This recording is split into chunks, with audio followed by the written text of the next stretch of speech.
And I'm keeping you all on. Hello, guys. It's Andy from mcfcfantv, and welcome to the Friday Night Social here with Tom, with Chris, and Martin. So, Tom, how are you, mate? I'm very good, yeah. After a successful show last night, it's good to be back on this evening with you guys. Yeah, it was very good. How did it go? Yeah, it went really well. You know, we got some good feedback from the guys off the community chat, involving them. And then, we discussed the top 5 players and, discussed what's gone right this season. And hopefully that form that we've sort of picked up over the past few games can continue. Were you surprised with the results? Not really. I knew Diaz would probably be the one that had hit the top of the list. But, some people were saying Gundam was lower. Some people were saying, KDB was a little bit higher. But Diaz at the top didn't surprise me whatsoever. I had a couple of tweets today. Somebody said on my Twitter poll, because you're only allowed 4, why didn't you put Stones in there? And I said he was on the community chat and we did talk about it. Then somebody else put, what about Foden? You're not going to discuss Foden? I was like, yes, we discussed him last night. Here's the link, go and watch it. So if you're only seeing us on Twitter, you need to follow us on YouTube and hit that subscribe button, because Tom did discuss John Stones was part of the community chat 5-player poll last night, and Tom also discussed about Phil Foden. Great vlog last night, mate. Chris, how are you? Yes, I'm all right. Thanks, Andy. Had a pretty steady day today in the shed. Much about it, really. Lockdown. Sounds perfect. Live lessons, all that crap. Yeah. Absolutely. Brilliant. Well, Martin, how are you, mate? Absolutely fine. What do you mean moaning about live lessons? Nothing wrong with a live lesson. Shut up and get on with it. Oh, dear. Got a bit of he's got a bit of gel in his hair tonight. He's had a bath. Have you had a bath? Yeah. I knew he'd have been in the bath looking the end of the month. Fresh.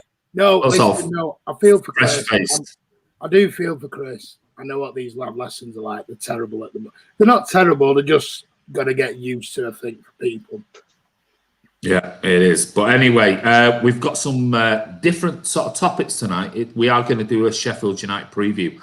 But there's been a lot of people that have been talking about various subjects. And can you talk about this? Can you talk about that? Can you talk about the other? So we thought tonight's the perfect time to talk about it and talk about some things that are going on at the moment. And what we've got, Martin is going to kick us off tonight with VAR. So finally, after everyone's been screaming about, you're not going to talk about VAR tonight, Martin is going to talk about VAR. Then I'm going to talk about COVID and obviously the current state of affairs with regards to lockdown and travel restrictions for, let's say, the people of the UK and around the world coming into the UK with this 10-day quarantine in hotels. I'm going to talk through a little bit about players and countries and internationals and Champions League fixtures. I'll go over to Chris then after me, and Chris is going to talk about some unsung heroes that maybe haven't really given a big shout out to. We did the poll last night on certain ones, but Chris is going to sort of dig down deeper into some of the other players that he thinks needs a special mention this season. And finally, we're going to hand back to Tom. And Tom's going to do, with you guys, he's going to talk about the preview for tomorrow, and we'll ask about you. Who do you think should start tomorrow for Sheffield United? So before I go on to Martin, I am going to just quickly look in the chat, see who is on. We've already got 45 people and we've only just started. So I'm going to just say hello to everyone, and I'm sure the guys will say hello. Sean Fogarty, 3-0 City. Not even got there yet, Sean. Hold your horses. Yo Boss says FIFA M. Hi guys, hi Dupe, how are you? Adam Quinn says hi Martin. He's ignoring us three, isn't he? Johnny Harrington, good evening, Blues. Looking forward to tonight's show as always. Hopefully, the 2 from Down Under are on. Always a laugh. No, they're not. Ronnie is on Evening Blues. Jack Lee is on Good Evening Blues. How are you, mate? Hope you're well. Tom Betts, come along. Martin Mag. Tom, you'll have to clarify that one, mate. A glass of water or stop drinking your beer or whatever it is, but I don't know what that means. Anyone else? Come along. No idea. Don't know. Maybe Martin, mate. Well, there's a guess. Probably. Come along, Martin. Oh, there we go. Come along, Martin, mate. Get the coat on and Diet Coke. Looking forward to tonight. There you go. MBP Harry. Evening all. Hope you've had a good week. Yeah, very good, mate. Oh, hey up. Our favourite lady is on. Lucy Ridd is on. Hey, Martin. Not me. Go on, Tom. Not me. Oh, Martin, please don't tell me you've got her WhatsApp account as well. Bloody hell. No, I bet he has. I bet he bloody has. Noah Pearson, I don't evening. WhatsApp everyone. Well, almost everyone. Adam Quinn, City 3-0 tomorrow. We'll do that at the end. Charlie Everett, also on VAR. If it was gone, everyone would be saying, Charlie, that thought, because we're going to come to that. Oh, Charlie says, hi, Chris. There you go. So we've got hi, Martin. Hi, Chris. Where's Alan and Ross? They're not on tonight. They were on last week. Martin looks like a baby face for some reason. Thank you, Noah. Appreciate it. He's had a bath, finally. Cheers for the email, Andy, mate. Forward to you all. No problem, Tom Betts. Dupe says, hi, Andy, Chris, Martin, and Tom. Thank you, Dupe. We got one. Johnson, yeah, we did. Dylan Johnson said, United lost against Sheffield. Who would have thought? Who would, hey? Chris says, hey, Charlie. PHE FIFA says, evening, lads. You can see I'm flying through these because we've got a lot to talk about tonight. Nice to see Tom. Ooh, another fan for Thomas. Hey to you, Matt Gibbon. Well, lads, here we are. Hi, Martin. How's it going? Says Charlie. Zakon says, hello. How are we? We are good. Goes, hey, Andy. Hello. Yeah, but the thing is, Martin got about 8 Ys afterwards. So Martin defo is, he's defo in there. There you go. Blue Moon says, evening, everyone. Make sure you like the video. Thank you very much, Blue Moon. Ronnie Beaver's on. Tom, I was busy last night breaking wife out. Ill. I'll have to watch back over the weekend. No problem, mate. You can catch up anyway. Martin not hosting? No, he's not. Why is Chris put in a shed during the day times? That's where he goes, mate. It's the best place for him. That's I'm very happy. It is, mate. Where I go. That's my sanctuary, mate. How much did you spend on that saw? Do you want to tell everyone?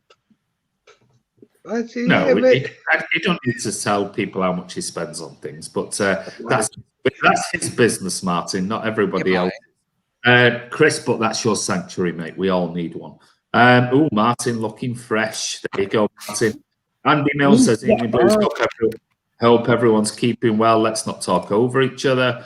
Tom Betts, my sanctuary, mate. There you go. Ollie Moore says, hello, everyone. With Liverpool winning last night, of course, City are 4 ahead, potentially 7. Who would you say is a bigger threat to us winning the league, Liverpool or United? Maybe that's something Ollie will talk about towards the end.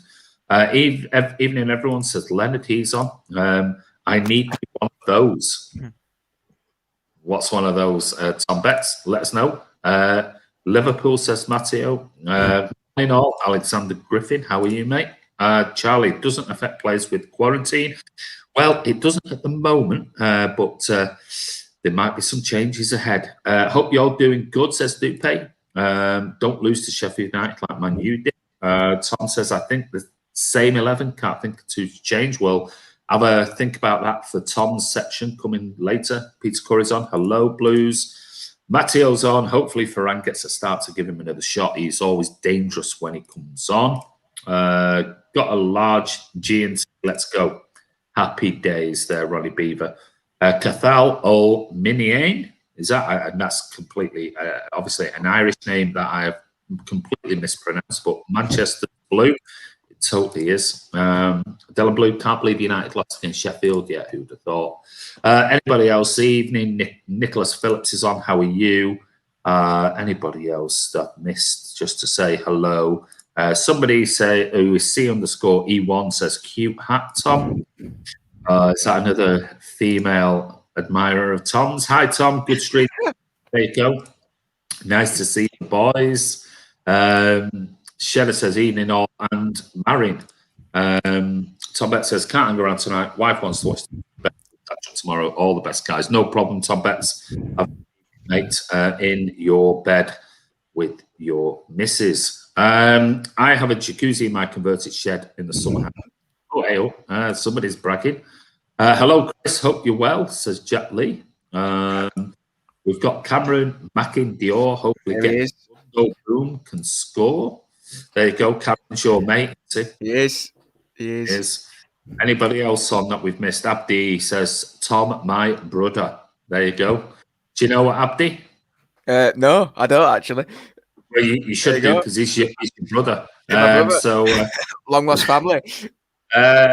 Chris says, hey, Jack. And Living Girl, that's new. Hi, lads. Hope you're well. Love this channel. King Martin, I'm from Middleton. Oh, way up. We've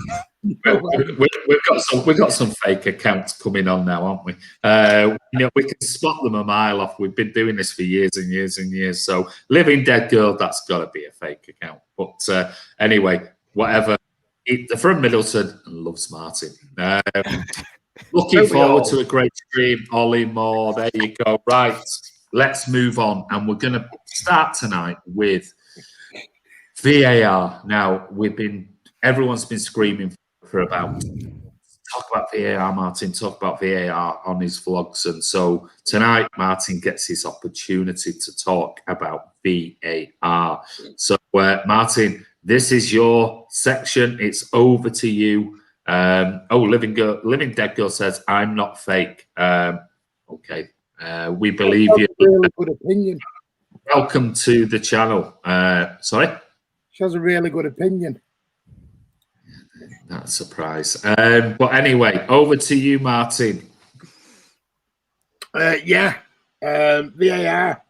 As people have been begging for it for weeks, so I thought, you know what? We'll go down that road. We'll open the can of worms. And it's a general question of, because I've thought to myself going down different routes, but I thought nice and easy, is VAR good for the game and bad for fans? Basically. And what I'm asking Mason you three is, because I've been looking at some stats, I've looked at some different things down the road of VAR, where a lot of people, I think it came more good for the game, some of the stats that I read and some of the statistics I've seen. But then I look at Tuesday and I look at that Cancelo goal. And great for the sat at home doing the watch-alongs, brilliant. If I was in that stadium, nah, forget it. That's not football. It's meant to be an entertainment sport. At one point, I've not jumped up because the flag's gone up. 2 minutes later, when they've decided to get rid of all the hoo-ha, I'm allowed to jump up and down now. The emotion bit's gone. It's sort of... But, funnily enough, some of the stats I've seen is VAR is very, very good for the game, believe it or not. It actually is. Bob on. So, I just wanted to go down the road, see what you guys think about it.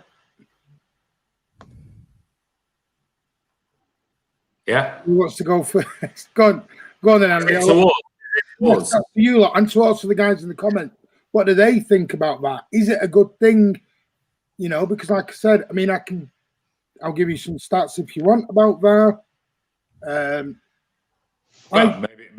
Maybe see what, if you want the guys to talk first, maybe see what they do. I'll see if I can bring up some what everybody else says. Tom, like I said, VAR good for the game, bad for fans. What do you think? VAR is one of those things where it can work in your favour and not at the moment. It was brought in to assist the referees with the decisions that were obvious. And I watched the thing the other day. It came up on my YouTube requested or something to look back on. And it was Gary Neville and Jamie Carragher going to look at the VAR. And Anthony Taylor's words were, VAR is there to pick up the outline errors, and any marginal errors won't be given. It's there to outline and support the decisions that need changing badly. Now, he also said that if an arm's offside, it wouldn't be classed as offside. That's obviously changed since that, as this was 3 years ago now. For VAR, it's doing good for the game in a way because, you know, there's a lot of decisions as fans, a lot of people will have said, if this wasn't a thing, then we wouldn't have got the goals or some of these decisions that have been good. But we shouldn't be having the discussion of whether it's good or not, because that is the thing, that's the problem. It should be there to just support and help and not cause any problems.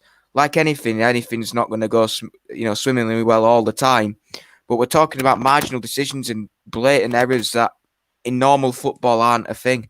Like as much as it was really, really good to see Cancelo score the other night, it was an odd goal because when have we ever seen, something like that happen? And I think the only reason why we didn't, it didn't get, ruled out is because he didn't blow his whistle or something.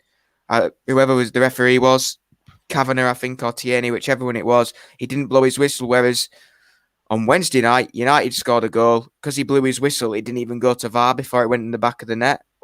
They're changing it all the time, and that is the problem. They need to just settle it down, get the rules in place, let everybody understand what's going on, and rather than changing it when something goes wrong, like they did with the Rodri incident, like they're probably going to do after the Cancelo goal, make it apparent and don't change anything because then everybody knows what they're doing. Because 1 minute it's one rule, the next week is another rule that's changing, and no player knows what's going on. As Tyrone Mings said in a tweet that I brought up in my show the other week, he has no idea what was going on. And as a player who's playing the game, yeah, and a lot of players are saying that. And as a player playing the game, you wouldn't have obviously understand the rules if it's changing.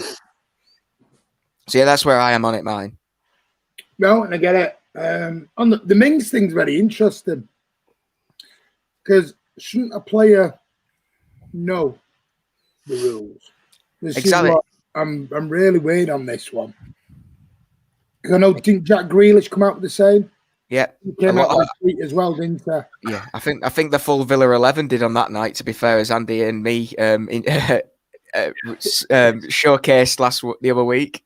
It was like a pre-prepared social media. Everyone got on social media and get the player and question it in the same way. That's the way it came across. Yeah. No, Chris, what do you think about? Sorry, Tim. I'll read a couple of it. For the future, it was inevitable. After the game against Tottenham in the Champions League, City fans will always hate it. Maybe. Don't agree with that. Because after doing this, seeing some stats, and I've read a couple of articles today on it, I don't hate it. I understand why it's there.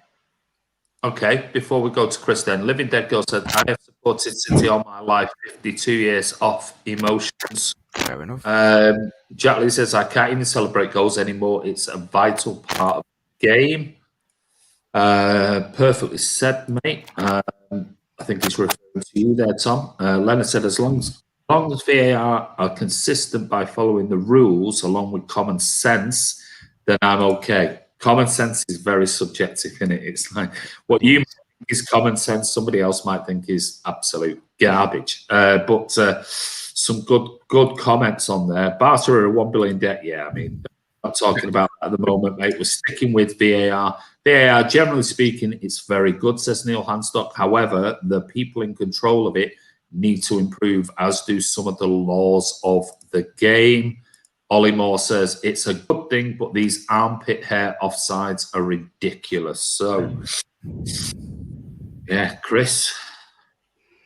Yeah, well, I'm not a fan of VAR at all, if I'm really honest. I think it's, going to games, I think it's ruined it. I think having to wait for a VAR decision to see if a goal stands or not has just completely killed the emotion in the stands. I don't like that at all.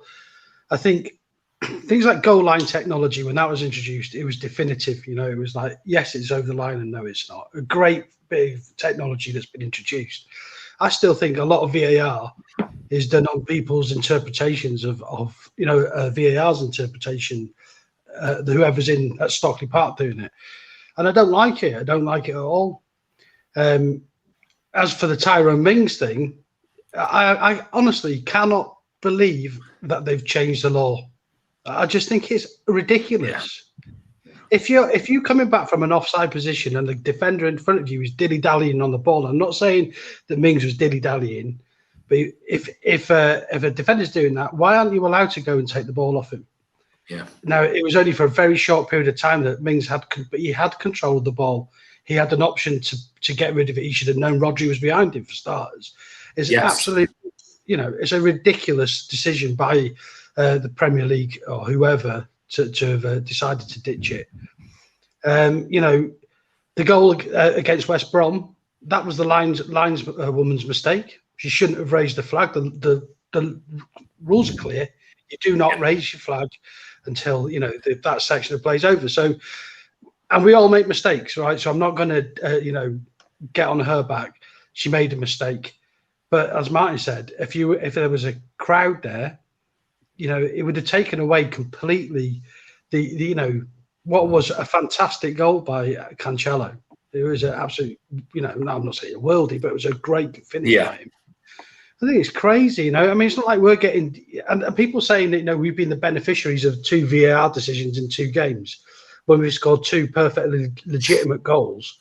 It's just unbelievable to me, mate. And, it's not like one of our players has tripped himself up in the box and got a penalty.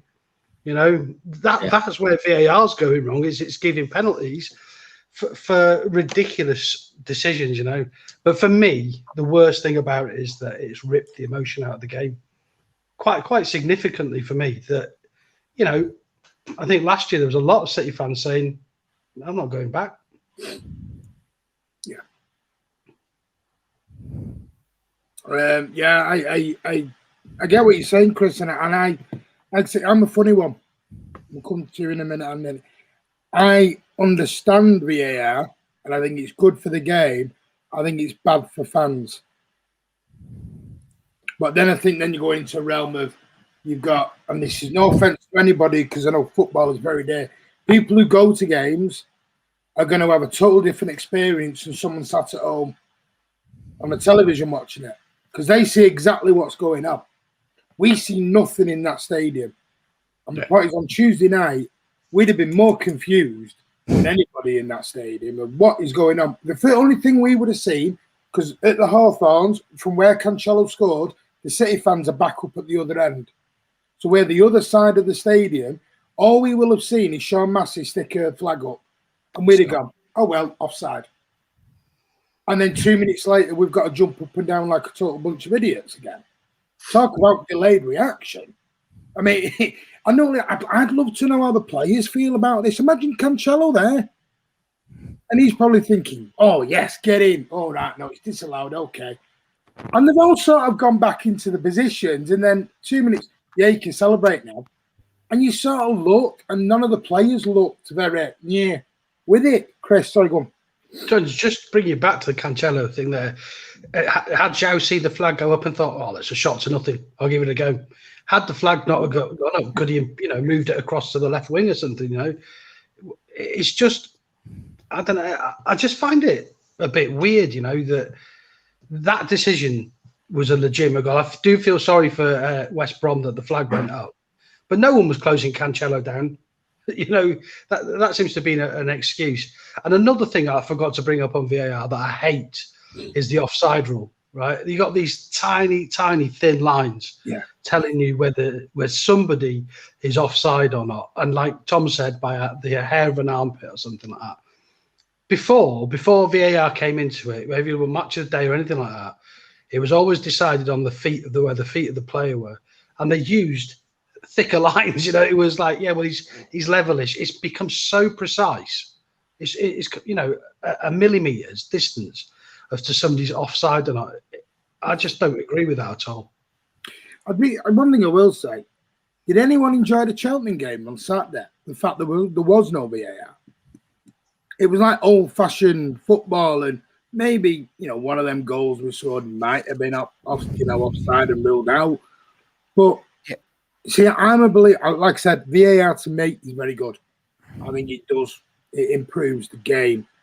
But are we in a world where we're trying to be all perfectionists at everything we do? Yeah, like doing things wrong every now and again. That's how we learn. Do we have to have perfection in everything we do?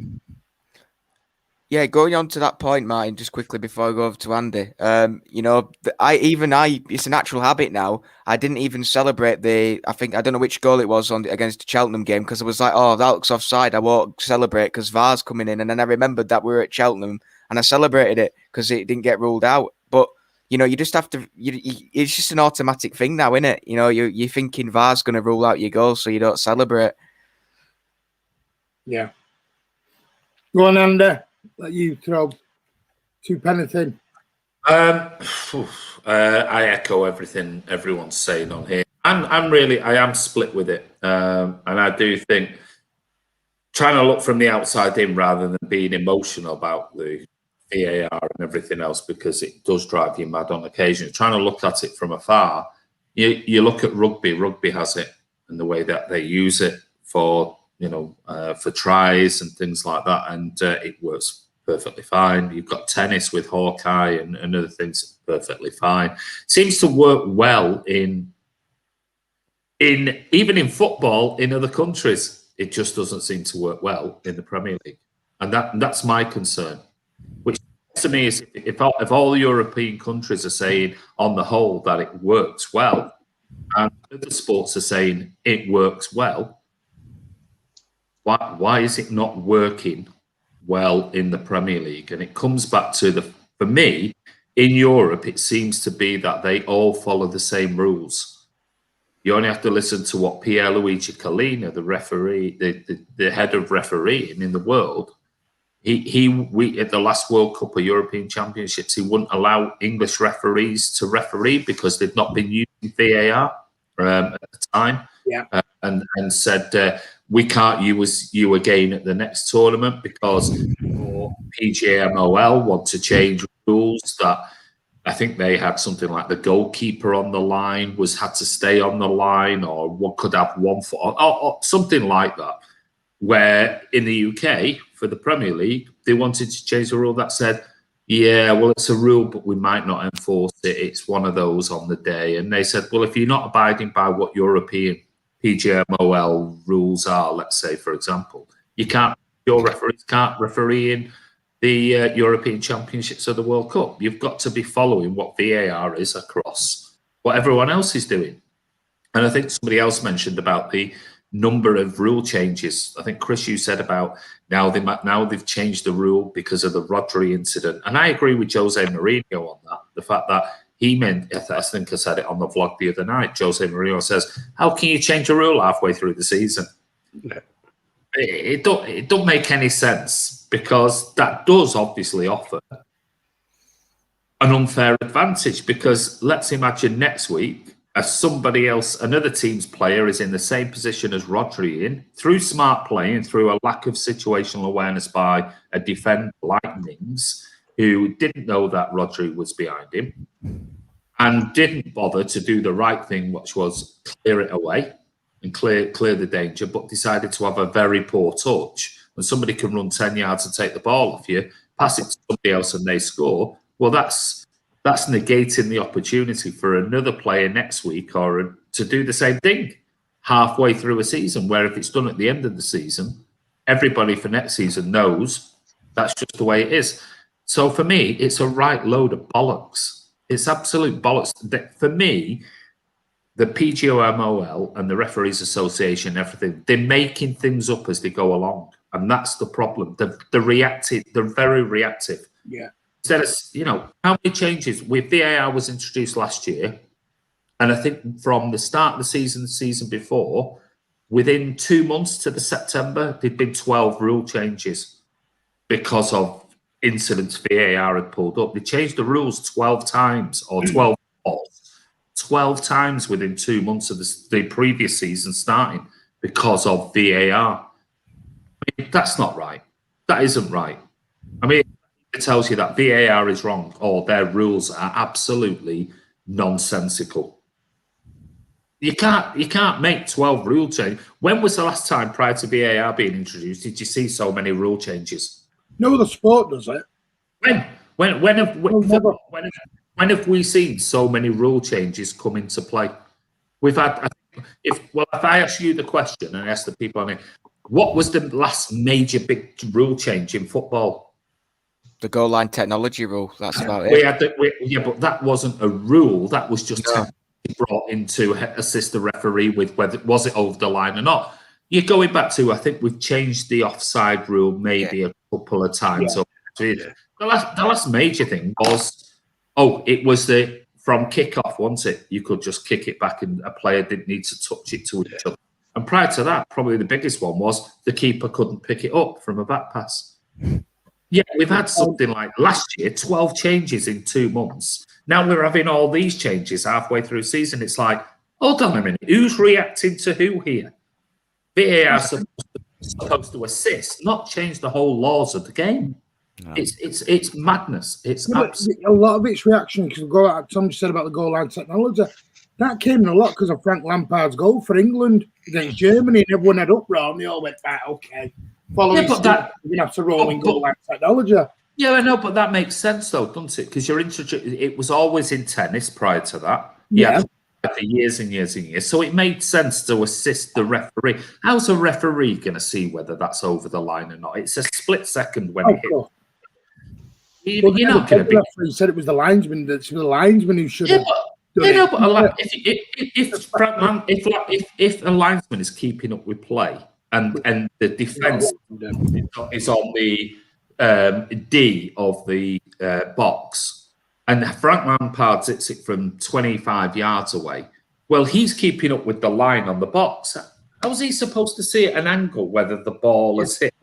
He's not on the goal line waiting for Frank Lampard to have a 25-yard shot to look at the goal line and see where it's in. He's 20 yards back that way where the last line of defence is. So that was brought in to help.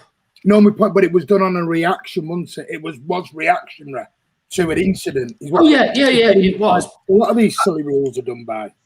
Well, yeah, but that's not a rule change. That's just assisting. That's bringing in technology to assist the referees. They're not changing a rule because of what VAR has seen. They don't say, well, it has to now be only half of the ball can be over the line for it to, for not to be a goal. They just said, if we can see with technology the ball is partially on the line, it's a goal. It's one or the other. They haven't changed the rule of it, but VAR has brought in a hell of a lot of rule changes in this country. It's not happening in Europe, in European football. No. It's this country, which suggests the likes of Mike Dean and everybody else are absolutely fucking clueless about job roles, and they need a clean sweep of the board and bring in some fresh meat. Bring back, even if people don't like Mark Clattenburg and everybody else, but he was recognised as one of the top referees in the world. Bring back some of the other referees who, prior to these introduced, and at the moment it just seems like it's just run by idiots, absolute idiots, and it's embarrassing. It's absolutely embarrassing. And there was my fault that Lampard was 2010 and the goal line didn't come until 2013, so it wasn't. No. Well, no, it wasn't in when Lampard came in. Otherwise, it was 3 years. Would have done it. It didn't get voted in until 2013 into the Premier League. I mean, it wasn't in. Otherwise, they would have clearly have said it was over time. But I mean, that was one of the incidents where goal line technology would have definitely helped. I just think with you guys, there's too many rule changes, and we're just driven in this country by our referees association that are absolutely fucking useless at the end. That's my honest opinion. Could not have put that better, Andy, to be honest. That's my opinion. I like VAR for what it's intended to do, but the referees' law changes and everything else just makes a farce of it. Okay. Go on, Chris. Sorry, you're gonna. No, I don't think. No, the only thing that I don't think goal line technology came in because of Lampard's. No, it wasn't. No, that was my error. And I think that the difference really between football and rugby and cricket and tennis especially is that it's a point, it finishes, you have time to to look at the things, Hawkeye, whatever you're using. Same with cricket, a ball every minute probably. Whereas football and rugby is another sport that stops a lot, whereas football is much more fluid. Do you believe that? Well, you say that. I've got some stats on that. Maybe Martin might show you some stats on how fluid it is. But you just made a really good point here, Chris. I'm sorry to interrupt. But on the Sean Massey one, you said there about that. It's it plays until the end and things. That's what's supposed to have happened with the Cancelo goal. She shouldn't have flagged until the end of phase of play. It was only the referee saved her skin in that situation by not blowing. Now, if you think about it, the players are came out on social media about how confused they were with the Linos flag being up and everything else, which is fine. I could understand that. Played for a lot of football myself, and you might look across and think the flag's gone up. You know, you see it in your peripheral vision. There's no excuse not to carry on until the whistle goes, but it is a distraction. But her putting that flag up, another referee on another day could have just gone, there you go, blown the whistle. That would have stopped, and Cancelo wouldn't even have had a shot. They would have shot, or he would have just like, oh, you know, what's going on here? That's not offside. He might have done that on the goal. He might have just. Well, yeah, he could have done. But he saved her bacon there by not blowing, because if he blew, that would have been it. But he actually knew the law, regardless of whether she put the flag up, knowing that's not the end of phase of play. I've got to wait for what happens here, regardless of whether the players are putting hands in the air or whatever else. And turned out, when he shot, I must admit, when Cancelo shot and scored, I was thinking, that's offside. Because it looked like everyone had stopped, even the keeper. It looked like everybody was, in real time, all sort of like, oh yeah, he's hit it into the top corner, so what? It's offside because she's put a flag up. But actually, under the law, thank God the referee didn't blow on Charm Massey's flag going up, because he wasn't offside, and it ended up being a contentious goal, but a proper goal, all, you know, regardless. So. Andy, do you want to? I think we've got a super chat on Shadows. Yeah, I'll go in now. And, I'll leave the rest of it to you guys to carry on, and I'll look at some of the super chats. Chris, you said that, but I'm just going to roll out some stats. Do you know the average of a VAR decision is 20 seconds, and we don't see 90% of them? Yeah, I do. Wow. No, because that amazed me. That, I mean, I knew so. I wasn't being sarcastic. And you're looking at me. No. Look, we know lots of decisions are made, mate. What my point is the fluidity of football is much more than it is in the other sports we've highlighted. Oh yeah, I mean, could you imagine VAR in the NFL? Jesus, like 25 hours. Well, they got loads of refs at the NFL, haven't they? Well, so you've got, but you have tennis and cricket, which basically after every ball or point, you know, there's a section of time. And rugby is a game that, you know, is stopped very often, you know, for scrums, lineouts, tries, whatever, you know. I just think with football, it's a harder thing to do. And I think that's why when they're looking at all these little things, and like last night there was, I think, I can't remember who scored for Liverpool. It might have been Salah scored. It was at Salah. And Firmino had handled the ball in the build-up to it, right? Now, he had handled the ball. That's fair enough. But he was fouled in the process of being handled. The free kick went to Spurs. If anything, the free kick should have gone to Liverpool. He was being fouled. So, go on, Andy. Yeah, it's a super chat came in there from Shadows One. Thank you for that, mate. And he says, as a kid, you're always told to play to the whistle. Can't believe the FA are changing the rules mid-season. Can you imagine the Aguero moment with VAR? Yeah. Would there have even been an Aguero moment? It's a great point, because that was the emotion of that moment would have been taken away, you know. And that's what football's about, surely. And, you know, football originally was to be something for the working man to go to on a Saturday afternoon, a break from the humdrum of working life. And you live off those emotions, you know. It is a question for you. And this is what I've been thinking about this question when Martin said he wanted to do VAR. I'm thinking, you know, when I'm watching it on TV, as we all are now, I'm not that arsed about it. But if I'm in the ground and we get VAR decisions, I'm seriously pissed off, whether it goes for us or not, because it's like what's going on here? Do you think it's the fact that in the stadiums we get so annoyed? And let's face it, we've been in stadiums now for a long time, haven't we? But in the stadium, it's such a bad experience with when VAR decisions come up. That waiting. Everyone else at home on TVs, they know what's going on. You're just going, oh, it's a VAR, but I don't know what for. I've got no idea. I don't know where it's offside. I don't know where it's this handball. I don't know where it's this. Yeah, at home they tend to quickly go, oh, that looks like it's offside. It's Sterling or it's whatever. Or we don't know in the stadium. We don't know what's happening. And you get really angry when you're at the ground. It gets very frustrating. And we've all done the live vlogs afterwards. And how many times I've been outside stadiums with people going, what do you think? And they go, fucking VAR. It ruins the experience. Generally the opening line. Are you really that bothered at the moment when you watch it on TV to the extent as how you are if you're in the ground? Because at home on the TV, you're getting tons of information very, very quickly. Opinions and maybe replays and things. In the stadium, you can wait a minute without having no idea what the hell is going on.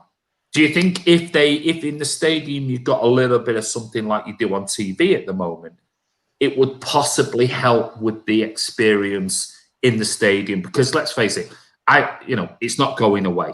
So it's about how can we make it better in the stadiums when we eventually get back to watching football live. I don't know. It was just my thought on it because I was thinking about this question last night over VAR, and I thought I'm not that asked about it watching on TV because I'm not that asked about watching football on TV, if I'm honest. But I don't get as frustrated as I have done in the past when I've been in the stadium and VAR call has happened and I've got no idea what's going on. I get it, but is it because does anyone else feel like it takes longer in the ground than it actually does? Yeah. It seems to take forever.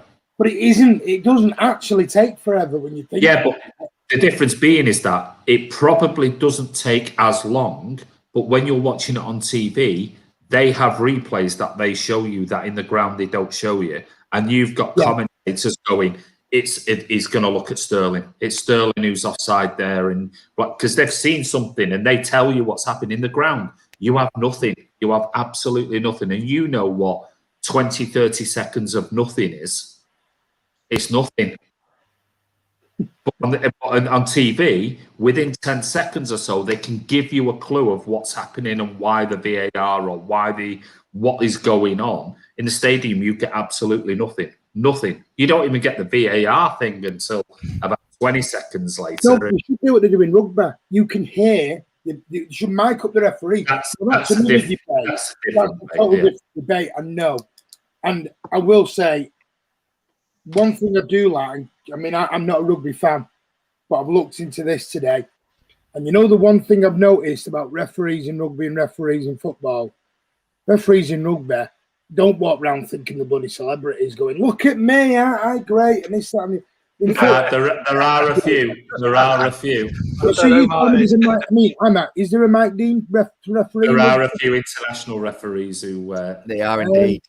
If they had the mirror, they would be. To be mic'd up in this country Because it's a different debate, and I don't. Yeah, I know.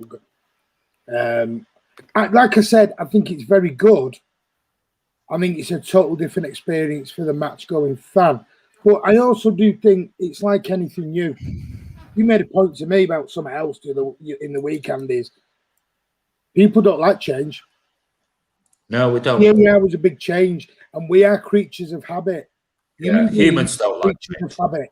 We all accept, and I'm just going to throw this at you because corners take nearly 4 minutes of the game in total. Goal kicks take 5 minutes 46 seconds. Free kicks can take 8 minutes 51. Subs take 3 minutes of a game. We don't bitch and moan about that. We do when they're walking off a bit. That's the fact. Get off, this, that, and the other. But they changed the rule over that, though, didn't they? Yeah, well, exactly. Now they've got to come off at the, it used to be come off at the halfway line, and then they went, hang on, come off from wherever you're bloody nearest now. Yeah. They did that in Sunday League football. It used to wind me right up. They used to always come off. I had a referee who was like, no, you must walk off at the centre circle. Said he's bloody 7, give over.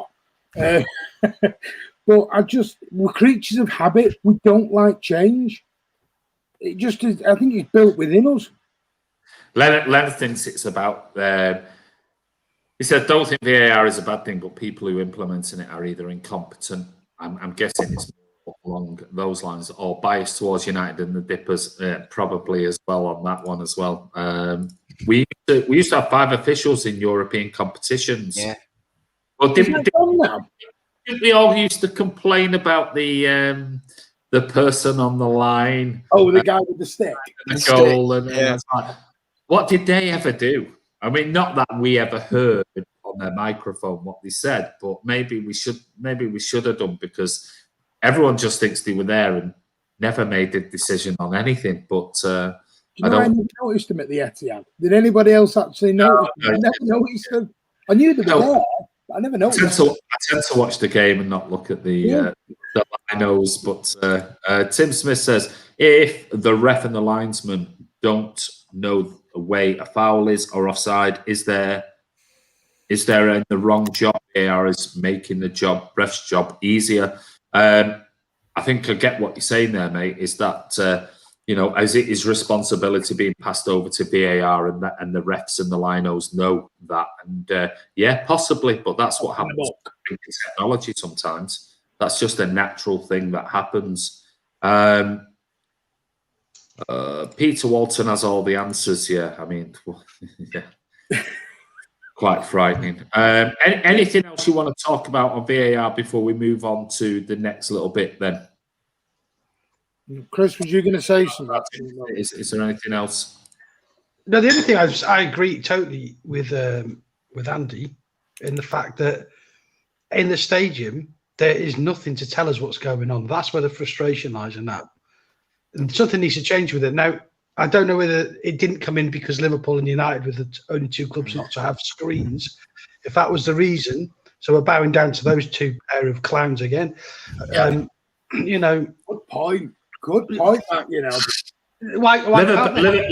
Liverpool did install one though, didn't they? Later at the time, they I don't think they had it, and neither did United. We got one now. I think maybe somebody can clarify, but I think Liverpool. I don't think they've got a screen. I'm sure I read somewhere that a Liverpool fan said, "What are you talking about? We have got one now." On a, but maybe they haven't. They got to have good. The away fans get stuck underneath the roof and you can't see half this bit. Never mind looking at a bloody screen. You can't see. Anything else? Sorry, Chris, go on. No, that was it, really. That's the worst thing about going to games and not knowing what the hell's going on and just left in the dark. And this goes on to another subject, whereas the fans going to the matches now take second place to people watching on telly. Yes. Yeah. Spot on. Absolutely spot on. I think that's happened for quite a number of years now, though, hasn't it? Yeah. You don't really care about the match going fan. It's you've got 54,000 in the Etihad, and you've got nearly 800,000 or 1.5 million people watching it around the world and things. I mean, I think the Liverpool United game the other day on Sky broke records. Then 8.7 million viewers around watching it and things like that. So. For 54,000 people in the stadium, did they really care? Probably not. It's more about TV and they can have. It's funny how they can get instant replays though in a second, isn't it? And we in the stadium can't get nothing. Even when they're giving it this and giving it this and giving it all that thing, you're still going. But I still don't know I still have no idea what it is that you're going to VAR for. And the thing is to bring it up delayed as well, don't they? It's like they've just put VAR checks in operation and they've already given the decision we're playing still. Yeah. It's ridiculous. Oh, they've given the penalty already and you're like, well, I know it's a penalty. They're lining up for it, you Waller. You put VAR, too far, VAR check complete about 2 minutes afterwards. Yeah, they're already off celebrating the goal and you're like, okay. Anyway, moving on. Is it going to change? Well, we'll just go around the room. Do you want it to continue, Tom, in the hope that it might change? I don't. It's one of them, innit? It's okay. Simple question. Yeah, if you were on the board and you had a vote tomorrow, would you vote right? Forget about we need to change the referees association, all these things. Tomorrow, you have the overriding decision, yes or no. Would you get rid of VAR or keep it in its current form? I would keep VAR. Interesting. Chris? No, old fart, yeah. And that's one thing I did notice when you brought up goalies being able to pick up the ball. Tom's face looked very confused. No, it's a centre-back now. Hey, I am. He's a centre-back now. He rectified my mistake the other day when I was referring to him as a goalie. He went, no, I'm a centre-back now. I'm waiting for him to be a marauding right wing-back, I am. He's a big boy now. Are you Chris, moving the pitch? Chris- You're going to be in midfield next week. Who, me? Yeah, you sort of No, moving the pitch. As you go. I am the centre back of the group now. Trust me. But I am taking. I have got pace, and I am taking Portuguese lessons. So who knows if I take the number 27 shirts free at the club. So who knows what could happen? You're Listen, not John Stones. You are. You're not the. Bet you're in the pitch going, and John Stones takes the ball out. Look at him here. What No. Johnny Stones? No, yeah, but it's just Martin. You'll know it's typical Sunday League. I'm a centre back, and my number's 12. Oh, is it not 17? It is some just finally. I'm going to get very conscious of time. Addy says scrap VAR. That's his. Tom's dad says ditch VAR. Says VAR is still quite new. It will improve over time.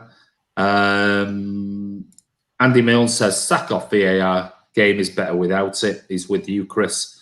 Sean says VAR is so poor, and the only way it could improve in the stadiums is showing us more what it's for. So there you go. Leon thinks Tom is Tom Maldini in his dreams. But anyway, brilliant question, Martin. Finally, we've got round to the VAR stuff, haven't we? Which people have been begging to talk about VAR for months and months and months. Tom's dad said, "Are the boys going to the match? You're singing tonight, Tom." Oh, Hey. I did it on the Hey, there you go. Get a sing song on. Excuse me, I did it on the watch along. I was singing top of the league on the watch along. Go back and watch. No. It's him. You've still got 2 more to go because I did 3.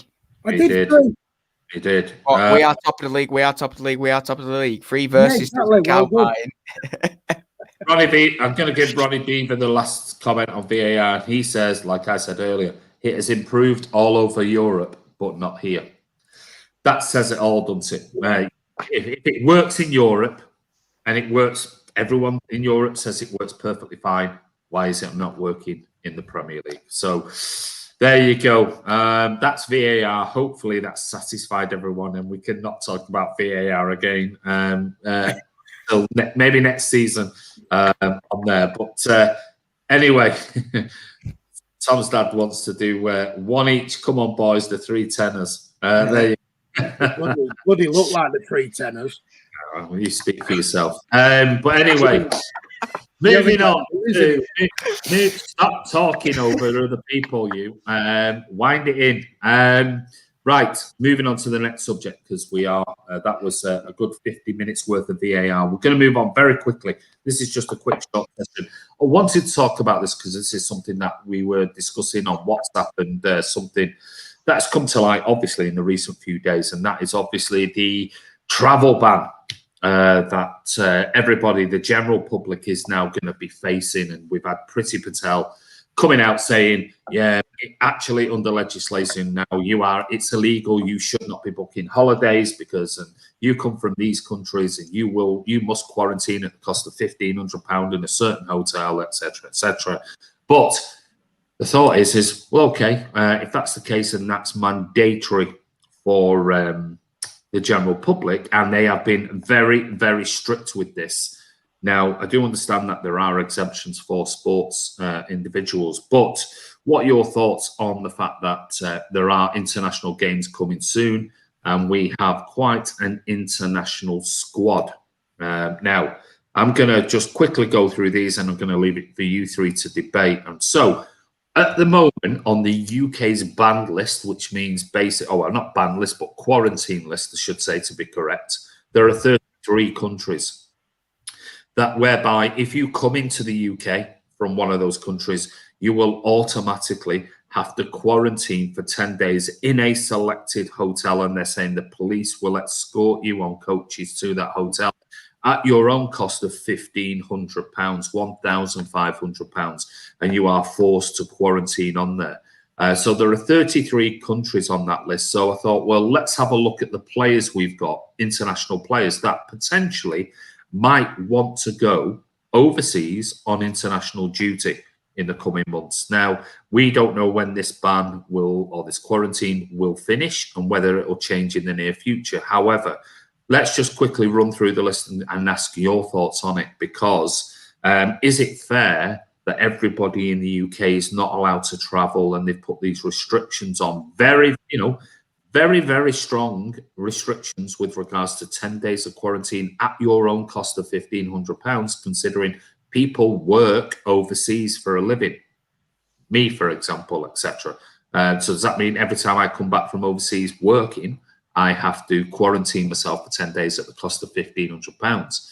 Now, is it fair that footballers may have an exemption to this? And how tempting is it for footballers? Let's face it, if you're Argentina, like Sergio Aguero and what used to be Nicolas Otamendi, and you get the chance to go and play for your international team, then you get to see your mates, you get to see your family. So it's nice, and it might even be in their contracts that they are able to travel with their international teams on international duty. So at the moment, we have Argentina, we have Sergio Aguero, Brazil. These are the countries that are on. I'm not going to go through all the UK's quarantine list, but these are the countries that are on that list that we have players from. Argentina is Sergio Aguero. We have Brazil, Edison, Fernandinho, Gabriel Jesus. Germany today has just banned travel from the UK. Now, does that mean Ilkay Gundogan is banned from travelling from the UK back to Germany, even though it's his own country? Portugal, including Madeira and the Azores, is Ruben Diaz, Bernardo Silva, and obviously João Cancelo. So we have got there 1, 2, 3, 4, 5, 6, 7, 8 key players. These are not fringe players. These are seriously first team star players for Manchester City who could go all play international football for their country. So those are the players on the list. We have Champions League games coming up, and we don't know what's going to happen with that, because as it stands at the moment, we have Mönchengladbach on the 24th of February away. Now, that is less than a month away. We're supposed to be travelling to Germany to play Mönchengladbach with the home leg on the 16th of March. Now, currently, British elite sports people are exempt from the need to self-isolate when they return from travel abroad for competition, since they are part of the secure bubble and are regularly tested, and their movements overseas are strictly limited. Tell that to Phil Foden and Mason Greenwood when they're in Iceland. The FA is continuing to work on the basis that current exemptions remain in force until they are advised otherwise.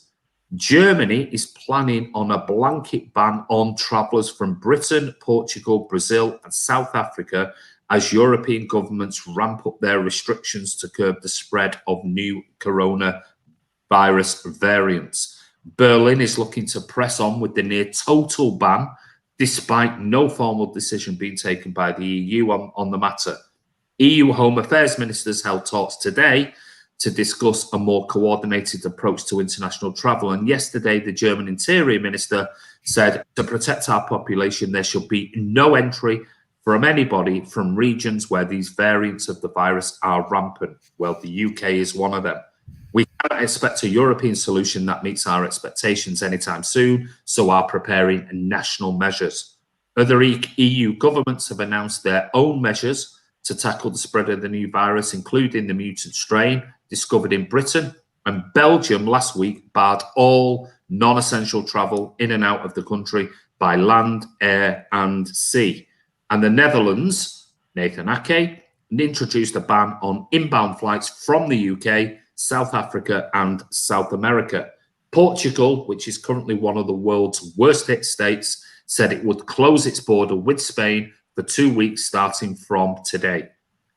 But the EU-wide travel measures, which are currently being worked on, are not expected to be as draconian as the Eurocrats fight to keep the bloc's free travel zone. But Brussels wants to avoid individual European capitals from shutting their borders. So there you go.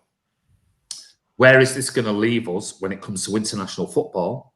We have international players that most of them are internationals. We have got other players. Thankfully, we've got a number of England internationals which it doesn't affect, other than if you take the travel ban as a whole, they cannot travel to the likes of Germany. unless the exemption sticks with sports individuals. So, Tom, first off, should sports people, including footballers, be exempt when everybody else are having real, what people could term draconian measures placed upon them in respect of if they work midweek overseas and go to European countries, if they came back, they have to isolate for 10 days, quarantine for 10 days and pay £1,500 for their own hotel, their nominated hotel that they are given on there. What's your thoughts initially on should there be an exemption for footballers? Well, it's one of them at the moment with that, isn't it? It's all up in the air. And I believe, obviously, people want football to go ahead. A lot of people are saying, football's the thing that is keeping the nation going, and other thing. A lot of countries are saying so. And in sports in general, a lot of people are saying so. So I think that's probably the only reason why they're still allowed to travel around. It's a risk, no doubt about that, because if the public can't, why can footballers? Because they're the same. They say they're just the people. They have families. They all have families. They're human beings. So for them, surely to be travelling, obviously, is a risk to them. The people in the club, the medical staff who also go to families, and obviously, like you were saying with the international breaks, it's pointless. It's ridiculous because not only are the teams such as City and all the teams are in bubbles themselves, they're then going to see other teams who are then going to go back to theirs, and then they're playing, and then they all come back after seeing all these different people, and the bubble is completely screwed, which is one of the reasons why the cases went up after the first international break earlier on in this year. And I personally believe that this international break, international friendly lark is completely ridiculous at a time like this when nothing's actually going towards it. I could understand those European Championship playoffs to get into it when Scotland beat Serbia, but that was about it. I don't think these ones should have been taking place. As for the Champions League thing, especially the Germany thing, obviously, we're obviously going over to Germany next month to play Mönchengladbach. I presume that we will go in and out. I don't know if they're going to do in and out in a day. The last time we stayed in a hotel, we had a coronavirus outbreak at the club. So there's a massive risk there. Are they going in the morning and coming back in the evening? Are they doing it within, that? Or are they going to stay over? So there's another risk because there's a reason why the Germans and the English or the United Kingdom have decided not to travel to each other's countries because there's obviously a problem there. So it's you can look at it on either side. If we stop players from travelling to play games, then football's probably going to stop, which at this point maybe is a good thing. Who knows? But, it's not a good example to show because there's the people who have jobs who need to go abroad aren't allowed, and they'll be looking, well, they're doing their job. They're going abroad because the footballers, so why can't I go abroad? So there's debates and, different things can be said about it. But at the moment, as it stands, they're still allowed to, and I think it's done based on the fact that of the build-up of games due to the permanent lockdown when they weren't allowed to play last year. Yeah, it's interesting because remember a few weeks ago I gave everybody the stats on the UK current 1 in 100, how many in 100,000 infected with COVID, and it was 1 in 84 footballers compared to, I think it was 1 in 234 people in the general public in the UK had been infected with COVID. Yeah. Well, hold on a minute here. If it's 1 in 84 footballers and 1 in 234 on an average, that means they're getting infected on a quicker rate than the general public are getting infected. Now, I don't know what the current, they've not released, not that I've seen any current standings on players' infection rates and things like that. It's one of those, it's very difficult. And people will say, yeah, but they get tested. Well, I can go and buy a test. No problem whatsoever. I can go and get myself tested. What's different with me paying for a test than footballers getting it for free? We can all get the same test if we want to go and work abroad, but we have to quarantine according to UK laws now, but footballers don't. Yeah, exactly. Chris? All I feel on this, Andy, is that if every country's taking it as seriously as you just said it there, then everything but domestic football should be cancelled. What's the point? What's the point of pointless friendlies and international friendlies? What's the point of travelling over for one European Cup? We know why, the money, but You know, at the end of the day, I'm sort of the opinion that life more is important than money, and it's more important than football. And if we can keep a lid on it, playing domestically, great, because it is good for, you know, a lot of people to be able to watch their favourite pastime on a regular basis. I think that's a good thing. It does kill your day when there's matches on. Yeah.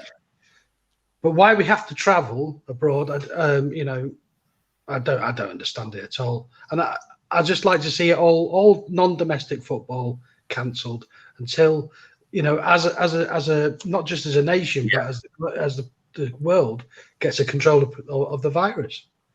Yeah, I mean, it was brought up today actually, and also on I think Talk Sports. Simon Jordan was talking about it as well, and they were talking about the fact of, well, how can, let's say they decide to go down the route of, hold on a minute, now we can't allow footballers to travel abroad, and if they decide that it's in their contract and they want to go abroad and play for their international countries, because there are some players that might be hitting milestones and things like that in their international career, and that's an opportunity to see their family, and they do make them quarantine. Who pays their wages?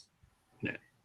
You know, if they come back like let's imagine Sergio Aguero comes back as one game and there's an international break, and suddenly they change the rules and say, well, it's 10 days, and Sergio goes, well, I want to go. I want to go and see my family, and I want to go and play for Argentina, and it might be my last few games I ever get to play. And he comes back, has to quarantine for 10 days, and he's not available for City and all these type of nonsense. You know, he was saying, who pays the wages? Yeah. You know, is the club liable to pay 300 grand a week or something like that? If it does, and this is my point, is at the moment it's still going ahead, but the way it's going, it looks like they may change their mind with regards to international travel for footballers, which might affect our travel to Germany for the Champions League. Because at the moment, Germany are just completely banning anybody outside at the moment of sports, and they are throwing a blanket ban across travel into Germany. Now, we are less than 4 weeks away from the Borussia Mönchengladbach game. And if they do that and go, we're going to put our foot down and stand on this, what's going to happen to the Champions League? What's going to happen with that? When's that going to be rearranged? Or because if Germany are not allowed into the UK and UK are not allowed into Germany and all of these, what's going to happen to the Champions League? I'm not just talking about City. I'm not even talking about all the other teams in the Champions League. But, I'm sorry, Tom. Just going to say that last season they managed to do something with the Champions League by reducing it to one leg. Yes. And playing it in two stadiums in one country, so that they managed to finish that off. You know, I would say satisfactorily. You know, I think it was all right.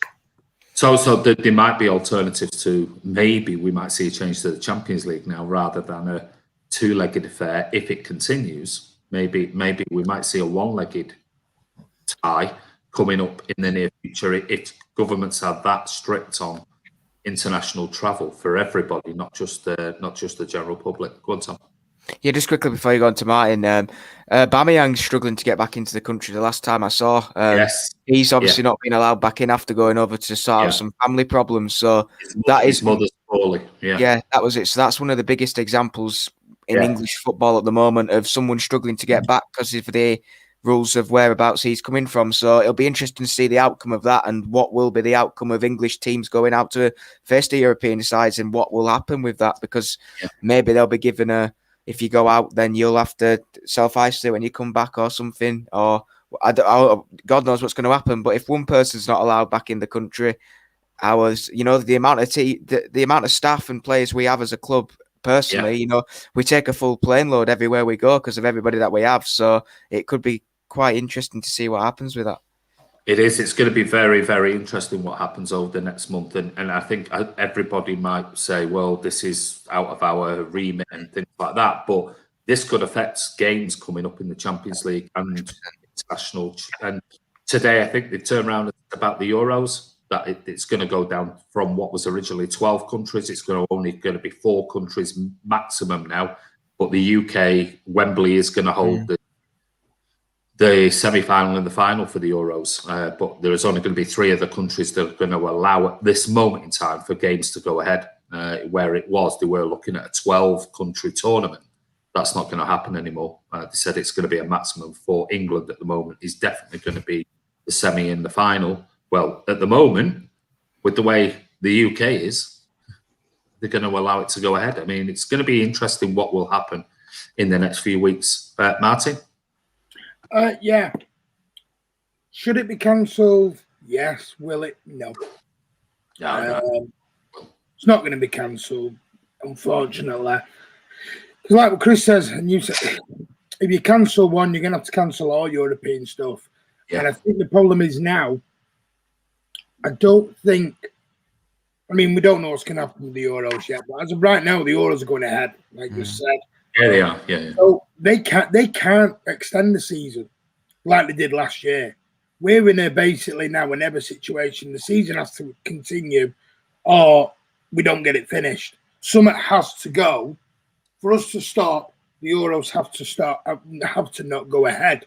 And I just don't see that happening, unfortunately. I think at the moment... He's boring. I mean, he's boring. Oh, just Andy Milne's boring me. It's like it's the same question over and over again. Well, but should it be... I mean, yeah, I'm one of these. They should all have the same rules. Doesn't matter whether you're a celebrity, footballer, yourself, because it's funny how yourself you need to work, you need to go abroad, and everyone knows you need to go abroad. Yeah. But it's going to cost you more to go and do your work than it will to not do your work. Yeah. You know what I mean? It's going to cost you probably 1,500 quid, and then whatever else in between to go and do your work. You know what I mean? It makes no sense that it's costing you money to go. And then, but these footballers can disappear, go and have a game of football and come back. And the thing is, we've got the Champions League in, like you said, in 3 weeks. And how the hell, if there's a blanket ban, where are you fitting it in? Because we were complaining 2 weeks ago, we were struggling at fitting League Cup and FA Cup replays and FA Cup games in, not replays, because there's no such thing anymore. But do you know what I mean? People were getting buys in the early round of the League Cup, like late in Tottenham, because you said there's no room to continue these. We're playing every 3 days as it is. And then we're going to delay on the Champions League again. And the point it's gone too far. It's gone. The season's gone too far now. The point of this is, and if people go, well, what are you talking about? That the point is that don't be surprised in the coming weeks with everything that's going on. If certainly international football, not Premier League football, I'm talking about international football, which means we are about to enter the next phase, which is the Champions League and international not tournament, but international friendlies and things like that. Don't be surprised if something comes out of the blue in the coming weeks. We're all talking about, hold on a minute, what's happening with the Mönchengladbach game? What's going to happen with that? Where's that going to be played? Is that going to be played at a neutral stadium? Is it now going to have to revise the whole thing and go, it's going to be a one-legged thing again now, not two? Because these governments are really clamping down on this, and because of what the UK is doing now, because we're out of Brexit, because of Brexit, and we turn around and say we're banning all travel from here, they can throw it back to us as well, So keep an eye out for this. Keep an eye out for it, because they don't be surprised if there are some serious questions being asked of the FA and the Premier League and UEFA over the coming weeks with regards to international travel. For Champions League fixtures. It could throw a real curveball into what happens next, certainly for the teams in the Premier League who are in the Champions League. So, anyway, Leonard, can we talk about depressing? Sorry, is it too intelligent? Are you too much of a bit? Hey, Leonard, sorry, we're not all just taking the piss out of each other. If you listen to Boris, things are all going back to normal in March, apparently, aren't they? Well, yeah, that's going to happen. But let's not talk about that, because we're boring people, aren't we? We can't have sensible I don't think we're going down very well in the comments at the moment. Well, who cares? They don't like it. They don't have to watch it, do they? That's simple. Sometimes you have to talk about sensible stuff, not just talk garbage all the time. But anyway, Chris, over to you. You're doing the next bit and talking about unsung heroes. believe. Well, it's not so much unsung heroes. There might be one unsung hero out of the three players that I want to talk about. Okay. So the first one, I think we shouldn't let the week pass without giving Gundogan a bit of recognition for his. He's had a good season, but I thought his 52 minutes against West Brom, as I said earlier in the week, is the best football I've seen from any player from any club this season. I thought. Do you reckon? Do you really believe? Do you believe that? I genuinely believe that. I've rewatched the game, and I just can't. He was just on another level. I thought the whole team's performance was great, but Ilkay Gundogan's performance was sensational. Now, over the time Gundo's been with us and over the Friday night socials, I think every single one of us has probably at some point maybe questioned, his pace, his energy, that he's too sideways with his passes, but he seems to have gone further up the field. And, I was wondering, you guys, how you felt about the transformation in Gundogan, certainly since he's come back from COVID, where, he seems to be a different player. So that Russian vaccine. Andy, I'll come to you. What's your take on this new and improved Ilkay Gundogan? Is that me? Yeah. Well, I've said to you. I mean, I've always said it's like he's running in treacle. But since he's come back from COVID, I've said it on numerous occasions. Oh my God, where's this player come from? The energy that he's putting into games. I mean, even he looks quicker. I don't know whether he's lost weight and he's fitter or whatever. I've no idea. But he is just all over the park. And maybe, I don't know, maybe everything has fallen in with his previous injuries and things like that. And he's finally free, feels like he's finally fit again. I don't know. I think it's been a revelation. There's no doubting about it. I must admit, I am shocked what I'm seeing in him, because it's like he's gone from this player that we all knew was a great player in Europe in the Champions League. In particular, he was Pep's go-to player when he in the Champions League. He always knew he was going to play. To somebody who was a bit of a bit part player in the Premier League, but I always said, maybe I've said it for a number of years with Gundogan, is who is he playing with in that that three, when it was Fernandinho, him and Silva, David Silva. Yeah. It was all a little bit slow, wasn't it? Rodri, him, and somebody else. It was a bit slow, but like you said, I think you hit the nail on the head. He seems to be playing a bit further forward, and that's giving him. Maybe he doesn't have to do as much running, tracking, people, counter attacks and things like that as much as he was doing before, because he isn't the quickest player in the world, but phenomenal, absolutely phenomenal. And that's why I question: do you think that was the best performance you've seen out of any player this season? Because that's a big shout. Genuinely mean that. Thought every single thing he pretty much did. He's in tight spots. He was doing those turns out of danger, into space as well. It wasn't just getting out of danger; it was into space and playing the ball off quickly.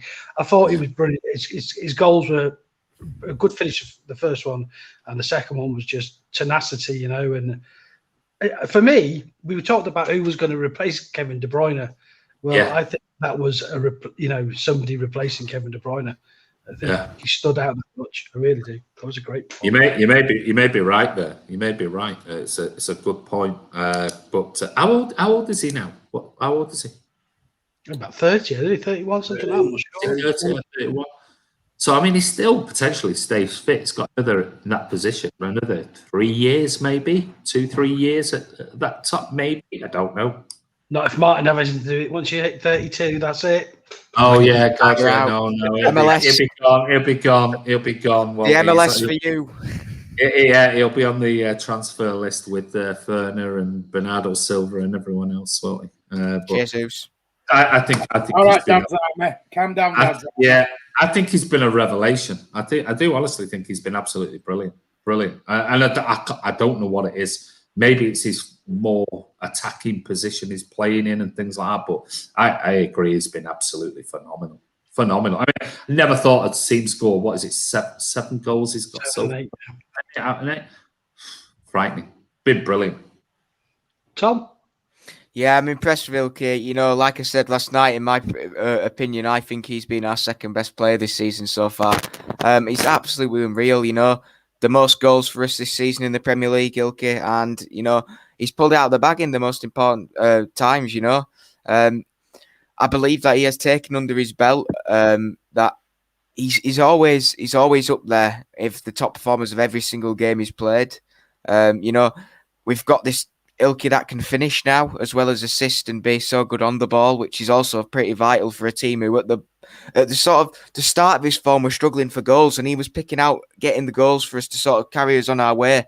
And you know, before his goal, obviously the other night at West Brom, they were in the game a little bit, so you know that was sort of like the settling down moment. And I'm really impressed with him. I really do believe it's like a new signing because, you know, with injuries and, you know, David Silva being at the club and Phil Foden's potential shadowing him, I'm really impressed with how he's come around and he's proved and he's given his chance. He's been given his chance and he's taken it very well. And I'm very impressed with him. And to be honest, the fact that I think we only got him for something like, I think it was 21 million or something in the end, or something there. I can't remember how much we actually got him for in the price tag. It just shows you how much of a bargain he actually has turned out to be. And we are starting to see a little bit of the form now that we did see at the end of the season where we just won it by a point against Liverpool, because we did see that when he was, you know, rumoured to be out of the door. 8 games at the end of that season where he pulled it out of the bag, was scoring goals and assisting left, right and centre. So it's nice to see it back and permanent, and we can trust him to, you know, pick out a result in a game. This question here, are you surprised about this? So it's your question, Chris. Gundo has been great and should be the first in line when we get a penalty. Without a shadow of doubt. You know. Does it not surprise you that he's not first? I know he missed one previously prior to him scoring the other one, but he's been pretty good with penalties. Yeah, he should be. In my opinion, yeah, he definitely should be the penalty taker for sure. My little mate Martin there. You're right to talk about an old boy. Well, I don't want to. It's only the young guns he likes.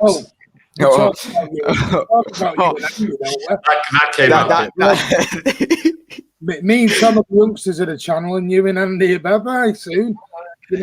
Out to pasture, you two. It's going to start calling you old yellow. Ilkay Gundogan. I think he's been amazing. I disagree with you a little bit on best performance of the season. Do you mean Gundogan or City's best performance of the season? I thought Gundogan as a player. I'll be back in 2 minutes. Do you mean Gundogan's? Sorry, I'm just so I can clarify. Did you say it was Man City's best player of the season? No, it's the best performance I've seen from a footballer this season, no matter which club he plays for. Yeah. He was unreal, wasn't he? He was. I don't agree with that because I gave Cancelo man of the match on Tuesday. No. Hang on a second, right? If Gundogan had continued the whole match and played in that start, would you have still given it to Cancelo? I'm talking about the 52 minutes he was on the pitch. He was untouchable. Yeah, no, I listen. I agree with you. I thought Gundogan was magnificent, and I'll tell you why I think there's been a slight change in that. Model from my viewpoint, my vantage point. Anyway, I found it very hard to split Cancelo and Gundogan on Tuesday. Very, very hard. I thought Gundogan was the thing with Gundogan. You notice when he scores the goals, this little reverse turn that he likes to do to lose his map. Been doing that for a couple of years. Did it against the Rags a couple of years back. I remember at the Etihad, where he did the exact same thing, and. And I made a comment on the watch along. I said, do you know what? We've all raved about Foden being the David Silva replacement. I don't think David Silva was ever the replacement. I think Gundogan might have been from Pep's standpoint. I think we as fans have all totally missed the boat here on this David Silva replacement. I think we've all let our hearts follow our heads a little bit, including me.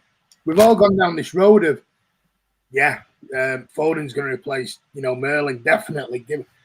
And I don't think Pep ever thought that. I think Pep's always had his little eye on Ilkay Gundogan a little bit. And I think, honestly, he's not, like Andy says, he's not playing they're not playing this, and I'm going to get shot for this, they're not playing the double pivot crap anymore. If you look, when it was Gundogan and Rodri, they sat there together, and I think this is where Rodri's improved as well in the last few games. Gundogan's gone forward now, so Rodri's not got someone next to him, Gundogan's not got him next to him, getting in each other's way, clashing on the ball. Gundogan's gone into a number, not quite a 6, not quite an 8, sort of number 7 role, sort of in between, and he's doing it with absolute majestic ease, and he looks the player he was at Borussia Dortmund. And I think it was Kurt who said the other night, maybe this is the first time he's been fully fit in a long time. Yeah, I think you can't underestimate that as well. It's a good shout. I mean, I don't think personally that he's filling David Silva's boots, but I don't think that Pep's even tried to do that. How do you fill the boots of David Silva? I think you just play a different type of football or a different system. What I did like, I don't think he'll ever. To your point of Kevin De Bruyne, I don't think. I mean, you said it the other night. I don't think Pep's going to have a replacement for De Bruyne on these 8, 9, 10 games. I think he's going to just do what he did the other night, where rotate. He's got several players, mate, in that squad. Who've got enough about them and enough of their game not to have to play their own game. You know, they'd have to play like a clone of Kevin or a clone of David Silva. What they bring to the party is enough, you know. So I don't want to stress it because of the Gundogan stuff. I thought, you know, it was right to recognise how well he's been playing the season. But the game against West Brom, I thought it was fantastic. And another player that I want to sort of Tom talked about him yesterday, and I'll let Tom go first as well on this, right? Is Cancelo, right? He has got defensive frailties, yeah? But when City I'm laughing because here goes Tom's big João Cancelo moment. This is I'd like to hear your opinions on it, but when City have control of the ball, which is generally most of the time, Cancelo can be found to be roaming around the right side of midfielder, whether that's, you know, deeper or beyond, you know, playing up with the likes of Bernardo, and, you know, his delivery is superior to Kyle. And, you know, I'm wondering now, is he a better fit in a Pep system than Kyle Walker? Tom? Well, I did say last night that, you know, Walker needs to watch himself because, you know, form's everything at the moment, you know.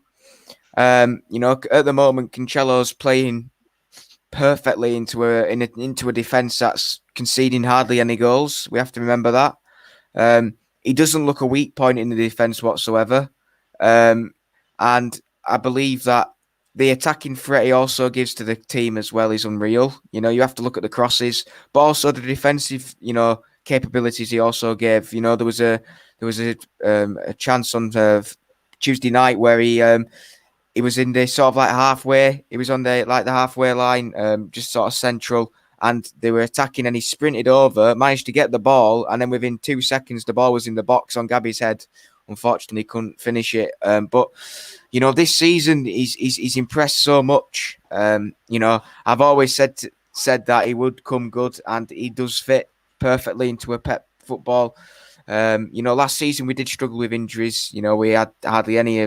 We didn't even have a defence really. And you have to remember it was his first season coming in, just like Rodri. Rodri also took criticism, but I think he's played a lot of games, and I like I say, once he plays games, once he gets in form, that's when he comes into his own, and we're starting to see that now. He's linking up well with the midfield. You know, he's dropping sometimes even into central midfield at points. Rodri's sometimes, you know, he's sometimes in the attacking roles. It's unreal, but you know, in the football he likes to play, we sometimes drop into a back three, and you know, Cancelo's the man who's, you know, sort of making it alongside Gundogan at the moment. The clock ticking still. I really do believe that. So, Tom, do you think that Cancelo then, because when we are in possession of the ball, he comes in, tucks in to most of the time to a deeper lying midfield position. Do you think that is then allowing then for Gundogan to push further up the pitch?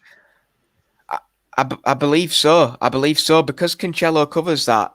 you know, sometimes you see if Foden's playing or whoever, they come across, Gundogan goes forward, and then he sort of covers in, and we sort of play a back three, and then Gundogan's slightly more forward. And I believe that by Cancelo having, you know, a good attacking mind, it allows Gundogan to excel a little bit more. And I believe, you know, sometimes with Walker, it's a little bit more defensive. But that could be just how we play with Walker. He's obviously a little bit more defensive, but he has the pace to, you know, get the sprint forward. And I believe that by doing that, it also excels Rodri too, having, you know, Cancelo to support, you know, the midfield also, because he can concentrate on being more of a defensive-minded midfielder rather than trying to attack and defend at the same time, whereas Cancelo's bringing that extra attacking threat, which I believe equals it out for the rest of the team. And it would be interesting to see what Jesus is like in a team with, Cancelo in, you know, permanently, because I believe that Jesus wouldn't have to drop deep as much because Gundogan will be covering that because of the, you know, the impact Cancelo brings in the middle.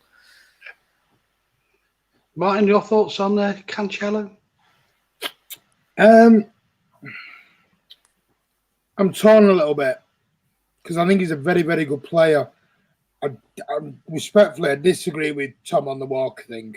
I'm having Walker ahead of Cancelo all day at right back. Even this season. Come on, surely. Up until 2.5, you know, for 3 months we were saying Walker was the best fullback in the country, and now we're carving him out to pasture because Cancelo's done 3 decent games. It's not 3 games though, is it? He's got the most man of the match awards this season. He's got more than De Bruyne. I think we're being a bit disrespectful to Kyle Walker. We were raving thing about for how long about how great he was at fullback, and now all of a sudden he's sort of we are retiring him down to the bench a little bit. No one said that. No one said that, Martin. Where else is he going, Chris? If Cancelo's the question is Cancelo a better fit than Kyle Walker in Pep's system? Not who's the best right back, because we've hardly played with a right back this season at all. We've played pretty much 3 at the back for most of the season. So does Cancelo fit that better than Kyle Walker? Because Cancelo delivers better balls than Kyle Walker does. He hasn't got the pace of Kyle Walker. He hasn't got the defensive nous of Kyle Walker. But does Kyle, or which one between Kyle and Cancelo fits best into this system that Pep stumbled across this current system? No, it's not disrespecting Kyle Walker. No, I'm just, and I know you're saying, well, maybe for me, we could rotate them. Maybe then, I just don't want to lose what we've had for Kyle Walker. That's all. I understand. You know, maybe we don't use Cancelo as a right back and we take him away from that and put him into a midfield role. Maybe, and then you can. I like Walker. I like what he does. I like what he brings. And yes, I know a lot of people say Pep teams they don't defend, but this year has been built on a lot of defending as well. You know, most clean sheets. We've got all these, the way we're playing now. And I think a lot of it has been down to Walker. I think Walker's probably had, I'd probably say from about Christmas, Walker's been a bit, not the same. I think up until definitely November time, end of November, I thought Walker was in outstanding form. But I do think he's proved me wrong, Cancelo. I will absolutely spot on. I didn't rate him at first. I don't understand why we bought him. Did we really need him? But like you said, he's not being used in that position. I won't mind him, maybe, like you said, giving him a go in midfield, maybe. Because I do agree with Tom. I think it does release Rodri a little bit. The pressure seems to come off Rodri since Cancelo's moved into that extra room for me. So maybe it's a way of maybe trying to fit the pair of them in. I don't know. Maybe it's someone else's expense. We've got a big squad, lots of games coming up. Maybe we can sort of rotate them. I take your point, Chris, on Pep might have stumbled across something. I think he might have done. Definitely, because I've not seen him play like that the last couple of games for a long, long time. I mean, we're probably going back 18 months from the last time we played football like that. Yeah. Really a long time. So maybe he has, but maybe long season, still got probably 30, 40 games left. You look, rotate them both. I don't know. But Cancelo definitely proved me wrong. You know, there's a lot of players proving me wrong this year. But I was only going off what I saw for the last 18 months, but proving me wrong at the moment. Okay, well, we'll get back to players who are proving you wrong in a minute. Andy, I do apologise. I just took Stanley out for his. So basically, Andy, what was it? What was the regarding Cancelo and his ability to adapt within the game situation, to cut into a deeper midfield role and beyond. And I think is it partly Gundogan's been able to express himself more further up the field because Cancelo is cutting into and helping out Rodri in deeper midfield. Yeah, I definitely agree with that. I do think that's happening. I think that's down to Pep and his genius in the way that he can adapt players to play in very unusual roles. We saw it a couple of years ago with Walker playing in that sort of inside role, and people go, where is he there? He's not actually playing right back, and he's playing in this sort of right midfield role. And I think he's doing exactly the same with Cancelo, but maybe even a bit further forward. But I think that does help Gundogan to go that little bit further rather than having to sit deep when Cancelo was playing as a natural right back. Yeah. And I don't think he is a natural right back. I've always said it, and I don't think he is. But playing in that Pep system at the moment, the way he's pushing him forward, I think he can play that role better than Walker. If we had a seriously good team, well, put it this way: if you said to me, if it was Liverpool versus City coming up shortly, and we had to play a 3 or a 4 at the back, and we wanted somebody on that right-hand side that might deal with Mane, I'll pick Walker every day of the week. Every day of the week, and I'll drop the advanced Cancelo role because I don't think Cancelo's a good defender. I really don't. I think he gets caught out of position, and I'm not just backing it up because I said that when we bought him. We've seen it. We've seen it when he's played in this role and getting back, and he's been caught out of position. But he brings far more than Walker does going forward. He's so creative, great passer of the ball, creative, good technical ability. But it's one of those. I would pick either or depending on who we're playing, how dangerous they are, and what Pep sort of picks for that particular game. If you want somebody, like if it's a Mane on the left and they play like a Salah, Mane and a Firmino or a Jota or whoever it is, I would much rather have Kyle Walker there. But against most teams, maybe even against Champions League teams, I'd probably play Cancelo in the role that he's doing at the moment. But it's one of those, you come up against a manager, they may look tactically at the way Cancelo plays in that position and go, we'll nullify that.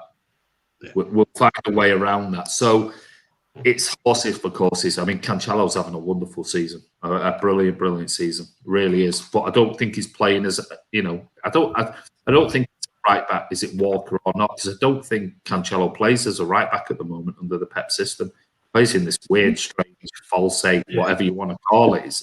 But it's working. And for me, he's far better attacking than Walker, far better. But Walker's far better defensively with his pace, solely his pace in particular, and his physicality. He's good in the air. Cross-field balls, Walker's good in the air. I don't think Cancelo's great at that, but and tackling, I think he's better. But that doesn't take anything away from Cancelo. I think in this system, Cancelo is absolutely shining. He's been brilliant. Superb. Great. And frees Gundogan to get forward. Yeah, exactly. So the third person I'm putting in this triumvirate is Alex Zinchenko, right? Ooh. He's gone. He's gone. There you go. He's gone. Now he gets a lot of grief, does Zinky, I think. Yeah, he does.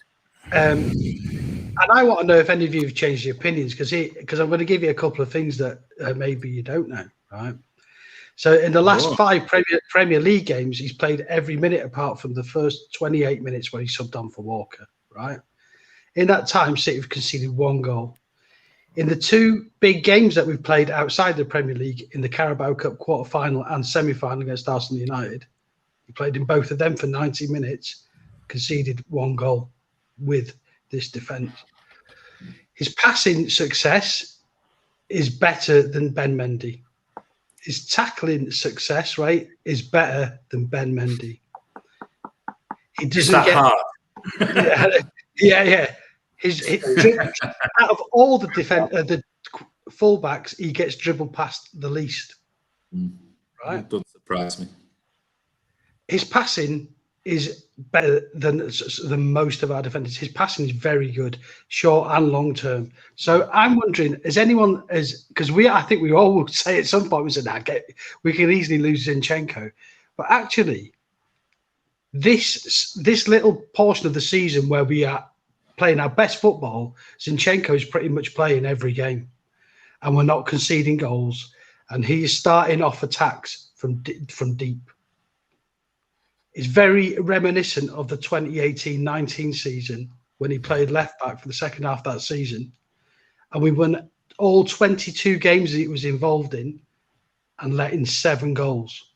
So I'm wondering how you feel about Zinchenko and whether he's rightfully above Ben Mendy in the pecking order at the minute. And I'll come to Martin to that first. Hey, Cam, I'm getting He's getting stats up here. Here we go. Counter stat. No, we discussed this earlier privately. Chris is going stat by stat. The stats I've got are over the whole season. And Ben Mendy actually beats Zinchenko if you look at the season stats. Chris is looking at a game-by-game stat. Average game. Right? But someone could only play 1 game and have better stats in that sort of term. Chris is looking at the stats that, believe it or not, Martin, have been since we've been in form. The stats that you're looking at is when Benjamin Mendy was for the previous 10 games when we were absolutely diabolical and we lost 5-2 to Leicester. So therefore, I believe Zinchenko's stats is far more superior. Sorry, we're jumping on this Leicester game. You don't like Zinchenko, Martin? No, I'm going to hang on. I want to come back to this Leicester game because this is what we keep going. Words, this, that, and the other about Leicester. We played all right in that game. We got done by 3 penalties. Walker gave away 2 of them. That's absolutely fine. Oh, come on. Stop. I'm joking. I'm joking. I had to get that in. I had to get that in. He doesn't Martin, all right, I know, listen, seriously, I know you don't particularly like Zinchenko, and we've all got players that we don't particularly like. I'm not a big fan of Riyad, as you know, right? and maybe I'm blinkered in that respect.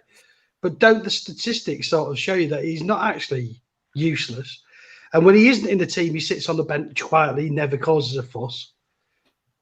Isn't it? Yeah, I totally, that I agree with. As a soldier, you want him in the thingy where, what the bloody hell is it called? In the trenches where, because he'll sit there on the front line and keep quiet. And you tell him to jump, he goes, "How high, boss?" Absolutely love that. You can't fault him down to a grade. But and I will say with Ben Mendy, because yes, I am a Mendy fan, but I will say I do think we should sell him now because I think and not because he's rubbish. See, this thing of Mendy's suddenly rubbish. See, I don't get that. I do think there's some of the COVID issues in that because a lot of people have gone more vocal on him being crap since the COVID issues came out.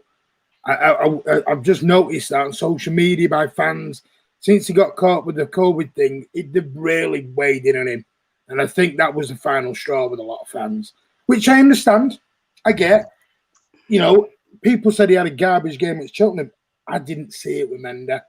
I thought we're talking about Zinchenko, don't you? Yeah, I know. But I'm just saying, Zinchenko, has he improved? Yes. Has he proved me wrong? No. Cancelo, Stones, Gundogan have done it for a long period now. If Zinchenko carries on to the end of the season doing this, fair play. I'll hold my hands up, as I always do with players when they prove me wrong. But I'm telling you, in my honest opinion, even against Villa, he gave the ball away a few times. Tuesday night, he gave the ball away. He's always guilty of giving balls away. Now, Mendy is as well. But Martin, he gives the ball away less than Mendy does. He gives the ball away less than Cancelo does. The only person who gives the ball less away in the fullback positions is Kyle Walker. I appreciate that. Well, So is it the fact that he's not naturally a left fullback that you kind of like? When you throw in this argument, you can't throw an argument and being a great left back and go, and then when you counter it back, he's not really a left back. That's not really fair. That I'm not saying he's a great left back. What I'm saying is you can't get your blinkers off because you can't see that statistically he's actually playing better than Ben Mendy by quite a considerable degree. He's part of a back four that's not letting goals in. He's one of Edison's first options to give the ball. If Rodri's ball's not available to Edison, he'll look for Zinchenko next, right?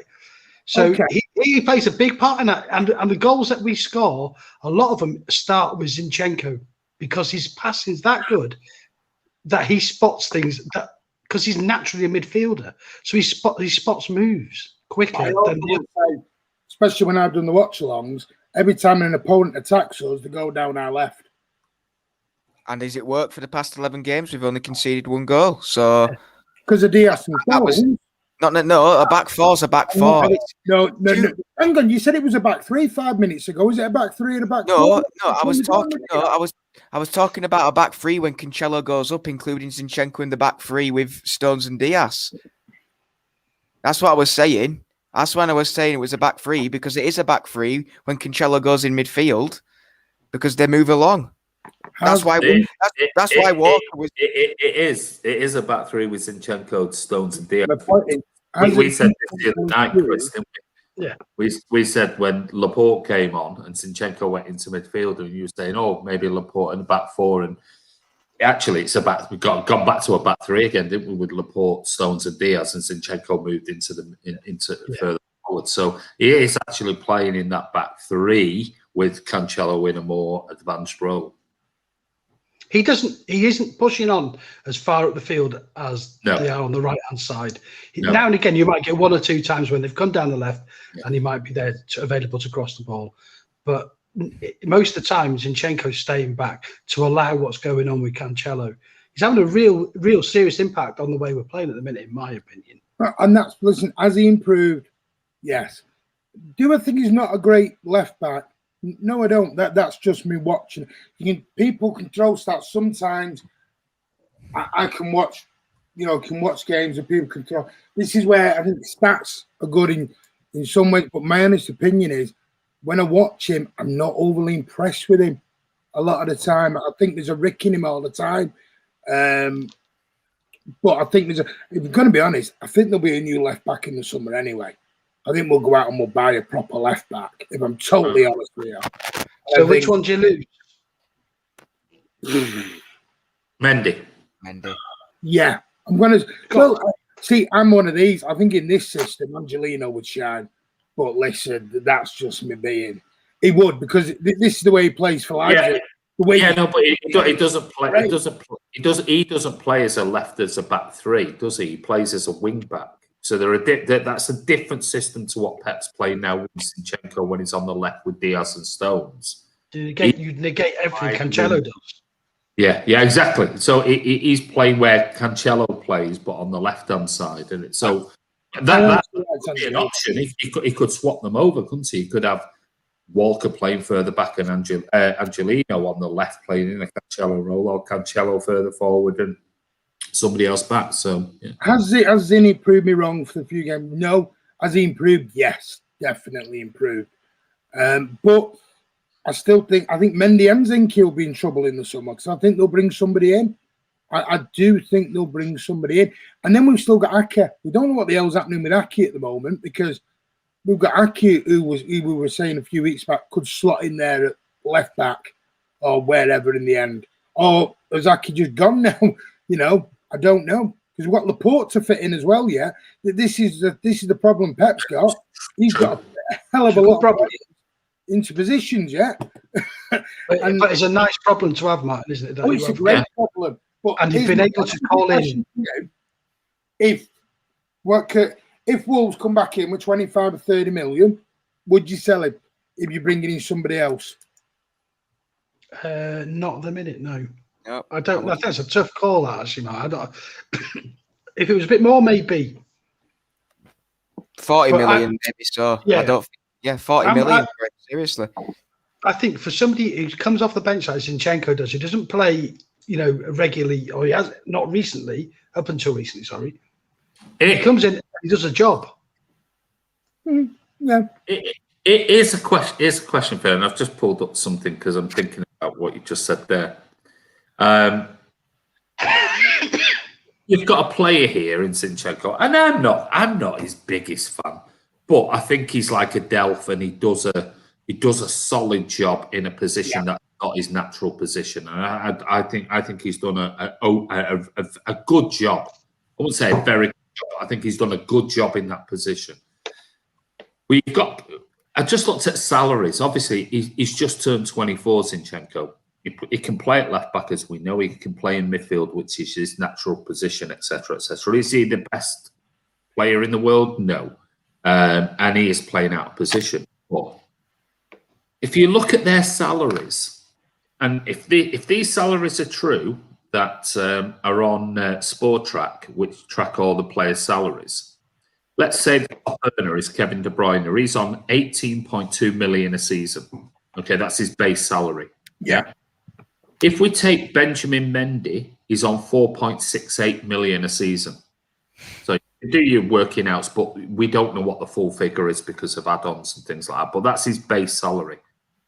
If you take Alexander Zinchenko's base salary, this is for 2020. We don't know about this season. 1.040 million a year, which equates to 20 grand a week, which the rest is made up in bonuses and everything else. Now, for that type of money, I'd keep him all day long if he wants to be here. It's Ben Mendy on 4.68 million a year salary, base salary on top of everything, and then you've got everything else. It's about 90 grand a week. Yeah, that I would get rid of. So that is not a lot of money, is it? And if up bonuses and he's happy to stay here, if his base salary is if this is true, 20 grand a week plus, he could be on quite big bonuses that make it to 60, 70 grand a week or something like that for appearances. But on that type of money, the only players in the current squad that are below him on base salary, 20 figures, were Eric Garcia on 750k a year, and Phil Foden 624,000 a year base salary. Now, of course, like I said, that can easily be double, treble, 10 times that with everyone. Yeah. So for that type of money, and he wants to stay, and he's quite happy to sit on the bench, and he's quite happy to play in different roles and cover. I'd get rid of Mendy tomorrow and keep Sinchenko, if I'm being honest. Even though I like Mendy on his day, when he plays well, if he was fit, I think he's great going forward and everything else. But I just honestly have now changed my mind and think he's finished. He's finished. He's took too many injuries, and he's never going to be the player we bought, or his potential should have, made him into in a Man City team in the Premier League. That's not to say he might not go to Liga or Serie A and have a really good sort of 3-4 years. But for that money, I'd keep Zinchenko all day long. And is it any wonder why City have kept him and didn't take the 16 million from Wolves last year and everything else? Thinking they did. They accepted it. Well, if they did, why didn't he go? Because Alexander wants to stay. So yeah, but they could have forced the move. They could have easily forced the move and said, "Fine, go and train with the academy." So they could have forced him out if they wanted to. But well, the thing is, Martin, why is he playing now? Well, Garcia's playing, and he's told us publicly he wants to do. Yeah, but Zinchenko played over Laporte. So Zinchenko's playing in pretty much all the big games at the minute. No, that's what I'm saying. I totally get it, and I think he's doing well. And I agree with Andy on the Mendy thing. I don't agree with the Mendy's a crap player. That I just don't agree. No, I don't agree. It's a crap player. He's just not fit. He's just not got those legs anymore. Yeah. For a reason. It's too. If we saw a year of him playing week in, week out for City, Ben Mendy, and we thought, yeah, he's fit and he's got his fitness back, but he's, you'd probably go, we know the talent's there, maybe give him another year. But the fact that we're not seeing him. We see him for a few games, and then the rest of the season, you hardly see him, and it's another knee surgery, and it's another injury, and it's just pointless. It's a waste of money because he'll be on a fair whack at Man City. And he's taking a spot that somebody else could get. I do honestly, though, I agree a bit with Martin. I do think City might look at a proper left-back in the summer. And it don't matter about Laporte and Ake and everything else. We know they are not natural left-backs. And Pep could convert them into a left-back or play a three at the back. But I do think if we want a natural left-back, Zinchenko's the person, though he's doing really, really well, I do think City might look at a real top-class left-back. And I'm surprised that Alaba is on the market and City have said they've shown no interest in him. Surprised. I agree. Totally agree with that. Okay, Tom, to wrap this one up then, Tom, your thoughts on Zinchenko?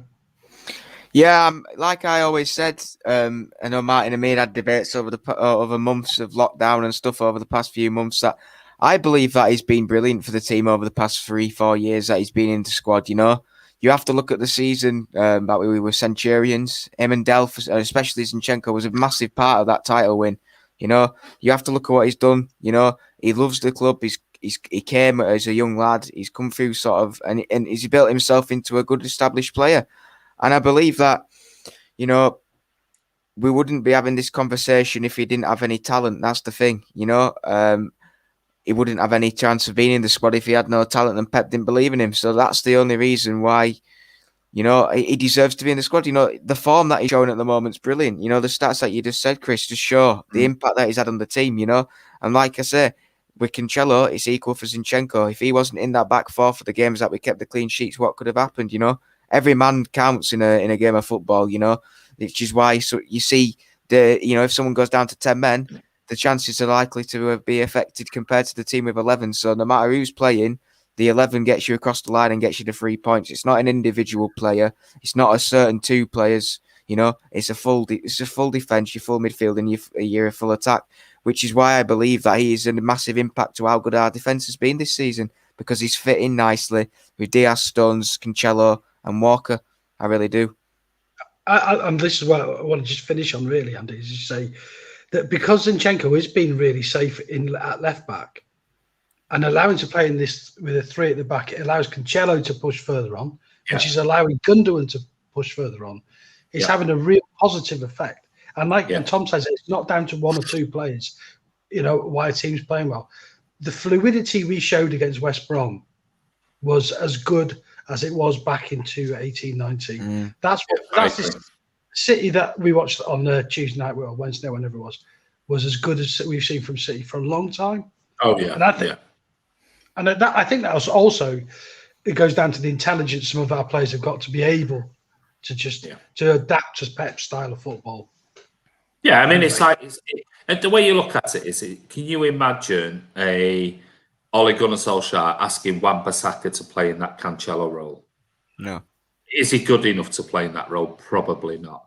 Asking Luke Shaw maybe to play in, he might be. But this is what I'm saying. He's converting these players, and obviously the work that he's doing on the training pitch to make them be able to fit in that system. He won't let him play Cancelo in a false eight, whatever you want to call that position he plays in, unless they were technically gifted and able to do so. So he's clearly seen this and clearly been thinking about this. How can I get around this system? Because in that flat back four, it wasn't really working. There was either one side was great and the other wasn't, or that one was and that one. It just didn't seem to work with that flat back four somehow. But now that there's been a little change in personnel and he's made these little tweaks and pushing people in, it seems to be clicking. And players at the moment are thriving on it. You've seen Cancelo go, you've seen Gundogan go, and Zinchenko is having a very good season in that position. Can I just say something? I've only just checked, and I just thought I wanted to check this. You know, Zinchenko's had more Premier League appearances than Mendes. Oh, that would not surprise me. Zinchenko's had 47 and got 3 assists. And Mendy's got 42, 8 assists, and 13 clean sheets. Yeah.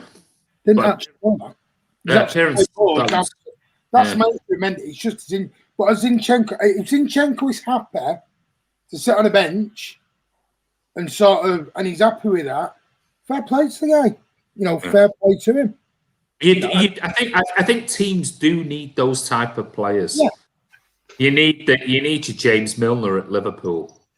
You know, those type of players. I mean, look at Milner, you know, those type of things. You need those type of players in your team. A Gareth Barry or a whatever. You do need those type of players that are happy to. And I know they're at a different age than 24 in Sinchenko, but you do need players that are happy to sit there, don't complain, don't rock the boat, and will happily come in and play wherever you want them to play and do a half decent job. Do I think Zinchenko's a great defender? No, not really. But he's doing a great job at the moment in this Pep system, and that I don't think you can deny. I think what you said earlier on, Andy, is spot on about asking Wan-Bissaka, Ollie asking Wan-Bissaka to this, that, and the other. This is what you said earlier. It's the genius of Pep. No other manager in the Premier League could do what Pep does with players. We saw it at Barcelona. It's one thing like going Fabinho, you go and play centre-back. Any manager can get a central defensive midfielder and go play centre-back. We did it with Fernandinho. Rodri's played there. And anyone could just switch. It's a straight, literally, 20-yard swap in it. You go further back and play as a centre-back. And we all have to defend and things. But to actually move a right back into an 8 role and thing, that takes courage. It takes proper training. And real belief in that player. And that player has to have those technical abilities to be able to adapt to that. Otherwise, it could be an absolute shit show. And we could end up getting we could be 2-0 down by the time Pep goes, oh, for fuck's sake, what have I done here? You come back here, you move here. It just shows the genius of Pep and the trust in the players that he has. It's phenomenal. Absolutely brilliant. So at the moment, we could go on a run of 4 defeats and then we're all going, right, Pep out. City will never get a ball. Hey, listen, we haven't hit February yet. We might be going, get him out, do him. Yeah, maybe. But we might be in 2 weeks. It's all about opinions anyway. But right, I think we need to move that on. Did you have any more players, Chris? I've got another 4. no. What did you speak about Phil Foden? Well, I don't think we give Foden much airtime, do we? No. We don't give him much, do we? It was only because people were complaining that we did. Why wasn't he in the poll? He should have been in the poll for the top 5 players. Tom did speak about Foden. I did. He had a little section on there. So if you are wondering why Phil Foden wasn't in the poll of 5 players, one, we can only have 5 players on the community chat. We can only have 4 players on Twitter. And Tom did a special thing on Phil Foden and spoke about that. And he's been phenomenal as well when he's played. But anyway, let's move it on. Finally, Tom. I'll say on the Phil Foden thing, I'm sure Martin would agree to this. If after the Friday night social, me and Martin will stay on till 2 o'clock in the morning, waxing lyrical about Phil Foden, if that's what you want. I'm here till 6 a.m., guys. I can do 6 hours on Phil Foden. Who's he on loan to at the moment? Can I just say that?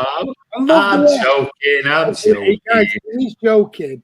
We are joking. Don't Move worry on. Taking it out of context. We're joking. Right, on to Tom. Tom's going to. Are we not talking Rodri?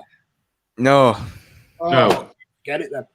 No, we're talking on to Sheffield United preview now. So Tom's going to lead this session. He's got some questions, some stats, and things like that. So over to you, Tom. We've probably got about half an hour. So over to you. No worries, we can get that in. Right, guys. Manchester City versus Sheffield United tomorrow, 3 o'clock kickoff. It's a big game. They've come off the back of a victory against our rivals, Manchester United. What? I was laughing at them beating United. Yeah.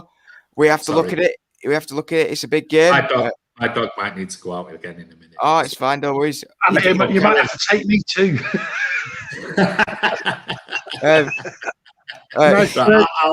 Let me pick him up. Hold on. Oh, have I got you? Sorry, Tom. It's all right. I've got a couple of empty bottles. Yeah.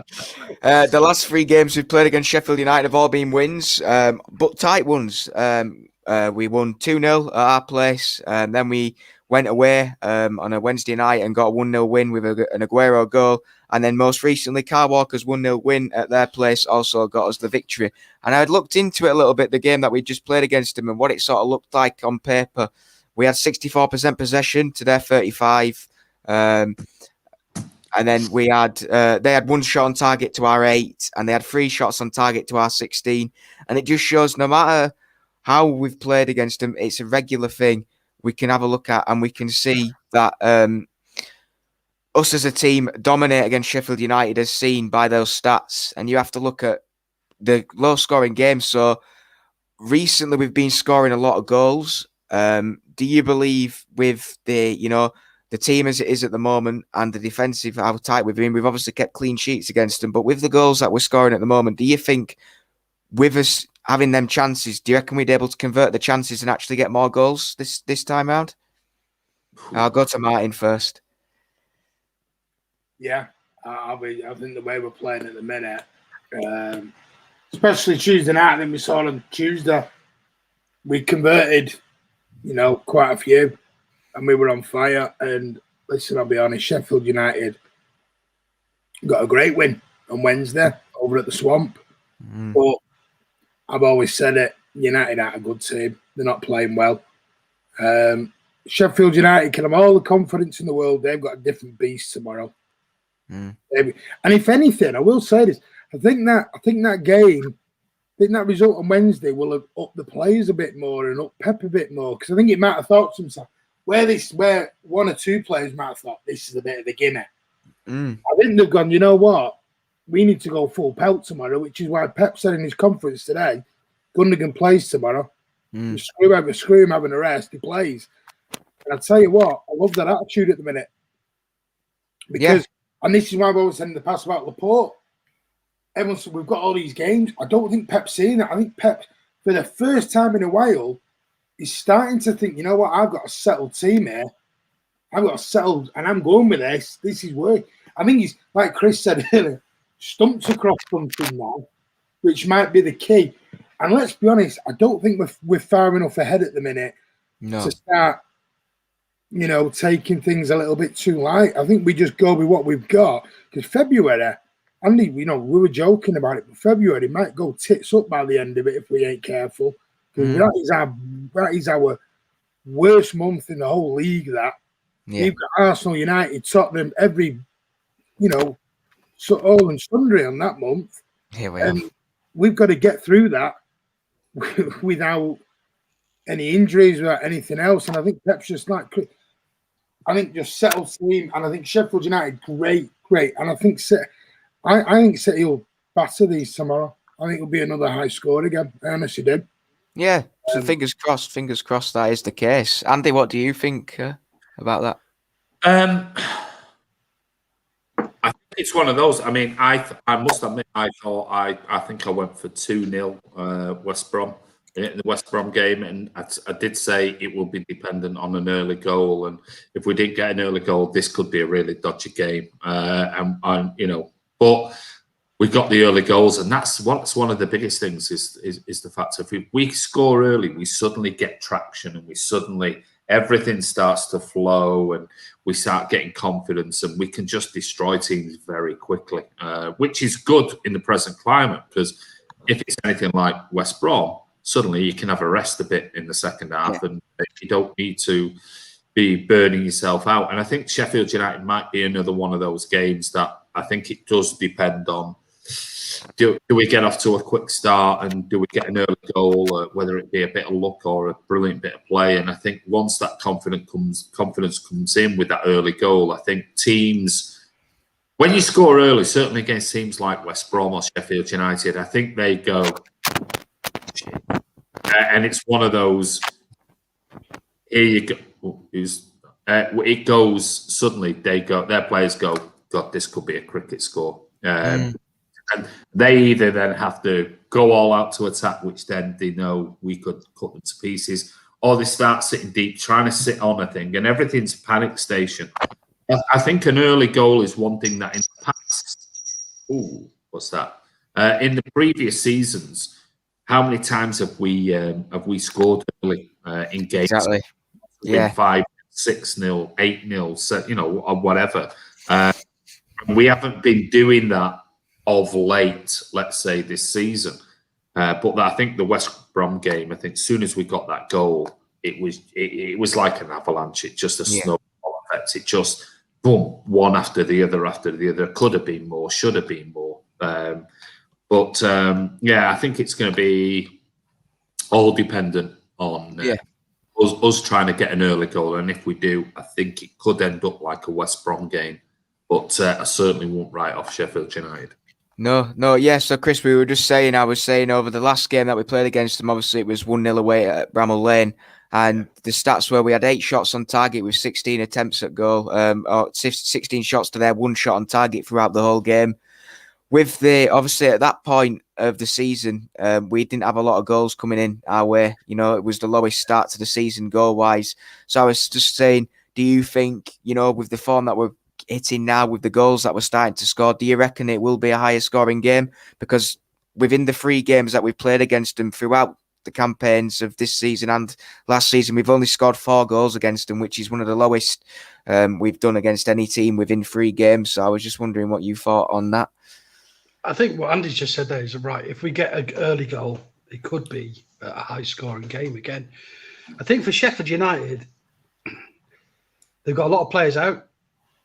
Yeah, they've had 1 day's less rest than we've had, and we were able to give some of our key players rest against West Brom after, 50 minutes. So we were able to cruise through the end of that game. Whereas for them, they would have had to fight tooth and nail to get what was a fantastic result against them, maybe against one of the smaller teams in the league, but they did really well. I think if we get an early goal, we probably will score a few, mate. Yeah, certainly so. There you go.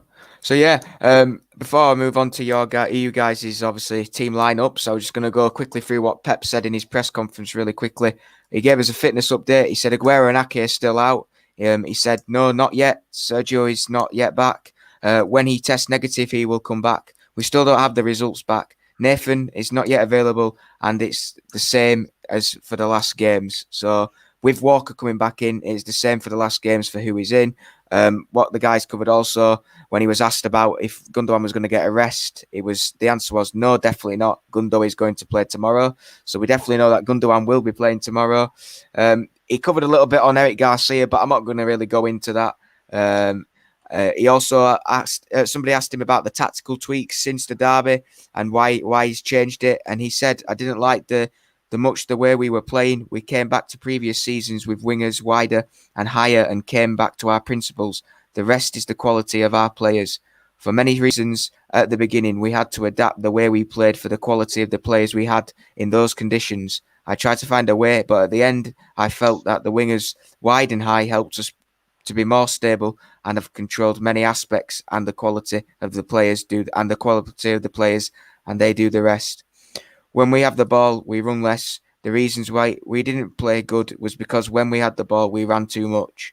I think with the ball, more and more, we are calm and patient, but every game is different, and it's always comfortable to play Sheffield United with their 3-5-2 system. I am a little concerned today about the game tomorrow. So, he is struggling. He will not struggling. He is, nice Spanish accent. There you go. Anyway, so then he was saying, he said about that. And then he also went on to say about his coaching staff. He said, I have Rodolfo, who has been with us a long time, who helps me a lot, but especially this season because of Juanma Lilo, also known as Juan Lilo, doesn't speak English yet. Without him being here where we are in the table, would not have been possible. He sees things that I'm not able to see. So the man himself, Juanma Lilo, He's come in and he's obviously done a good job from Pep's view. And that could be another reason why we've tightened it up at the back and, being a little bit more consistent that way. Who knows? He could have been the answer to our defensive problems. But from the press conference, it seems quite positive. Obviously, the fact Ake and Aguero are still out aren't really too much of a shock. And the good news that Walker is back in contention has been training the past week is also very good news. So, yeah, that moves me on nicely to the predicted lineups. Just on Pep's press conference, because I haven't seen it today. Yeah. Was he quoting Oasis there? Which bit? We see things they'll never see. Yeah, probably. Maybe. Okay. Oh, yeah. Your dad wants you to say. I say Lilo. Tom says Lilo. I say Lilo. He says Lilo. Okay, so lineup.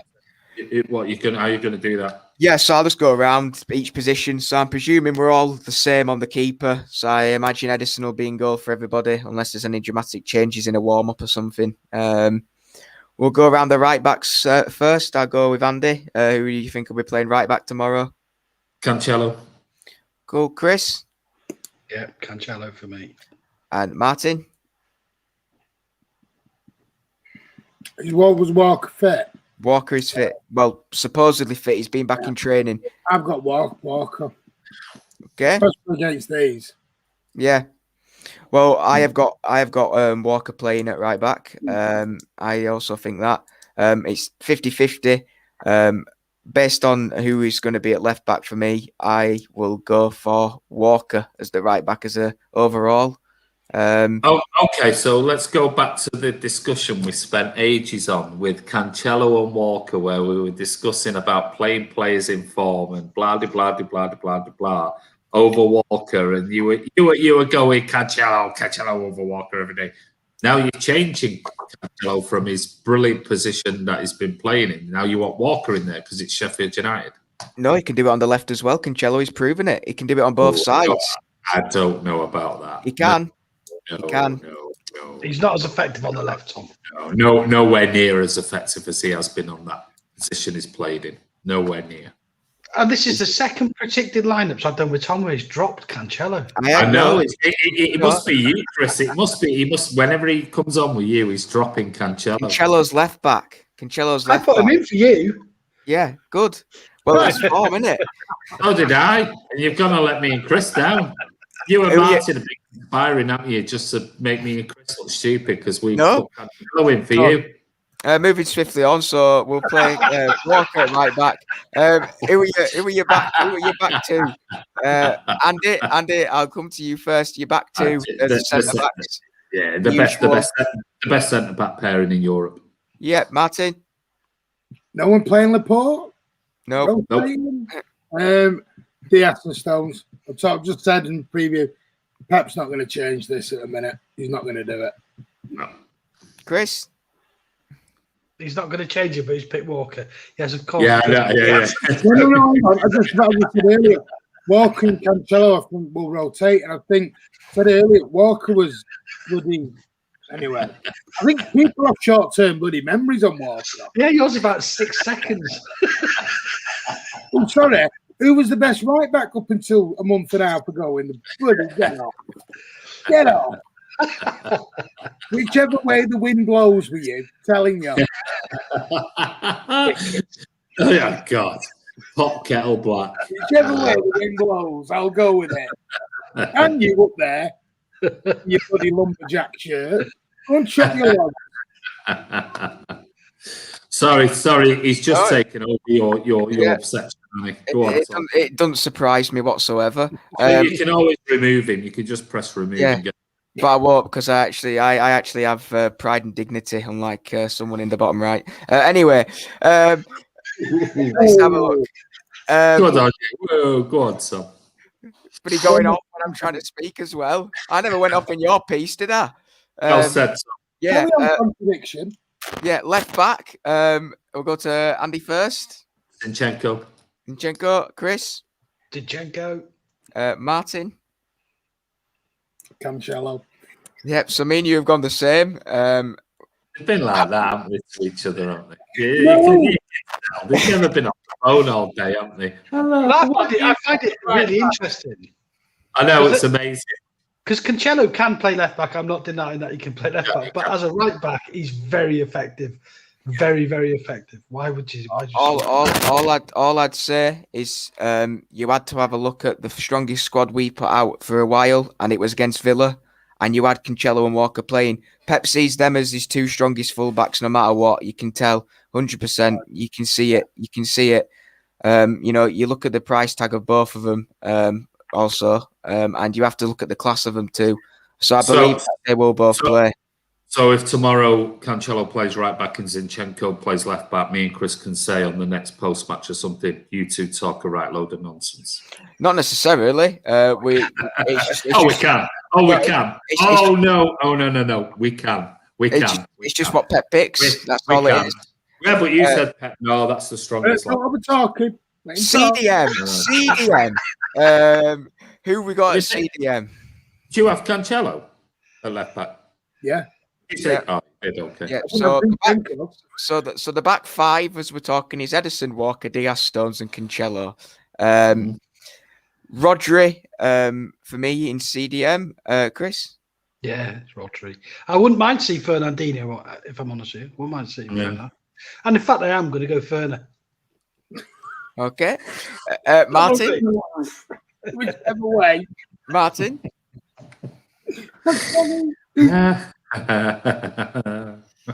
Martin. I hate to do this, but I do think it'll be Fernandinho. Okay. I think yeah, it'll be Ferner. Me? I'm going Rodri. Rodri, cool. So me and Chris have been on the phone today as well. So you two had your phone call. We were having ours. Go on now. No, Rodri. So we'll go for Rodri in CDM then. Who are your two midfielders? Two midfielders just in front of him. Andy? Gundogan, because Pep said he's definitely playing, and Phil Foden. I think Bernardo drops to the bench. Okay. Martin? Gundogan and Bernardo. Okay, Chris? That's where I've gone as well, Gundogan and Bernardo. Yeah, I went with Gundogan and Bernardo too. So, we'll go for Gundogan and Bernardo, but I can see where Andy's coming from with that. I definitely can. And then the front three. Chris? I'm putting Sterling on the right. I'm having Phil left on the left, and let's have Gabby up front. Okay. Martin? I've not gone for Gabby up front, surprisingly enough, because I want to score some goals. So we are going... I'm only joking. Sterling. I think it'll be Mahrez. I don't think he'll change that front three, but Sterling, Mahrez, and Foden. Andy? What did you just say there? Sterling, Mahrez, Foden. Okay. I had Rodri, Gundogan, and Foden as my midfielder. I personally would put Bernardo on the bench and keep Foden for this game because of his trickery. I'm going Mahrez, Gabby, and Sterling. So once again, it looks like me and Martin have been texting. My predicted front three was Mahrez, Sterling, and Foden. Somebody put there something about the oldies and things like that. When you're old, you're wise as well. By the way, we've been there, we've seen it, we've done it, and we can spot the signs. We know what's making me young. Appreciate that. You what? No, he wasn't saying you. He said apart from Tom. What? No, show me that again, then. You just said the two. He said apart from Tom. Yeah, go on, Tom. Carry on, mate. So I think obviously Mahrez, Sterling, and Foden up front, based on two of them I believe played very well on Tuesday night. One of them obviously I don't think played as well, but I believe that tomorrow will be a good game for him to shine again. Not mentioning names, but he's from England, and he's called Raheem Sterling. I believe that he didn't play well on Tuesday night. I reckon Mahrez was better than him, to be honest. I must say. But anyway, got a goal and assist. Got to agree with you. Sorry, Mahrez. You are Martin. Mahrez got a goal and assist as well. Yeah. That's all. Yeah. I just think overall Sterling should have scored a few more, and he did blow a few chances, and it was a good job. It wasn't a tough game. That's all. Because if it was one of those games where we needed a goal, I cannot wait for Riyad Mahrez to bang in a few goals, and then I am going to celebrate on one of these vlogs going, you lot, there you go, your bloody negativity, your get rid of him, he's shit, he's this, that, and the other. Come on, tomorrow, Raz, I'm going for Raz, possibly hat-trick. Well, that moves me on quite nicely to the last subject I was going to talk about was the score predictions. So we'll come to you, Andy, first with your strong scoreline of Raz scoring 3. How many more are going to come after that? I'm going 4-1. 4-1. Who are the scorers? Raz 3. And got to say, Ilkay Gundogan's got to continue. There you go. Okay. Chris? And if Raz scores 3, I am just going to come on a live vlog randomly afterwards and I'll just play laughing music about these 3. Show me ass. Yeah. Well, you would. But no, you wouldn't want to do that long. I thought Raz was a lot better against West Brom than he was for Villa. I didn't get the ball game at all. So I've got Tom. It's a bit of a strange one because I think if we get an early goal, this could be 6-0. Yeah. But if it's not an early one, I think it might be 3-1. I think we'll wear them down by the end of the game. So I think it's a bit like that. If we get an early goal, we'll smash them. If not, 3-1. Okay. Martin? I want to know where Andy's got the conceding goal from. Are you thinking corner or free kick? Well, Chris has just said 3-1. Where have you got the goal? Where have you got the conceding goal from? It's because we've got Cancelo playing on the left-hand side and he turns into an under 12 left back. You know, he doesn't carry on the same form. We're not going to keep clean sheets for every game that's left this season. But it's just not going to happen. We're going to let it on goal in. These are 2 big games, though, coming up now because, you know, February's a big month. Could really set us up lovely, this could. Yeah. So, Martin, score prediction? I'm going to be a little bit conservative this week. I'm going to go 3-0. 3-0, a little bit conservative. Yeah, not How about you? Me? How about you? What have I gone for? Well, it looks like we've been bloody texting again, doesn't it? Because I went for 3-0 as well. There you go. I'll show you my notes. I will show you my notes. Everything's written down.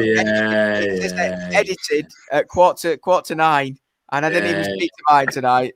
And it's 3-0. We've got the same 11 too. He expects us to believe that. Good night. It does make a quality stream, does it? If we just say, robots. You pair, you've ruined it. Yeah, robots. Twins. Well, yeah, that's not very nice. Hey! No, sorry, Tom. Hey, there you go. There you go. You're not getting glasses, mate. Get your glasses on. Oh, no, I'll just take mine off. Yeah, there you go. Twins. Actually, hold on a minute.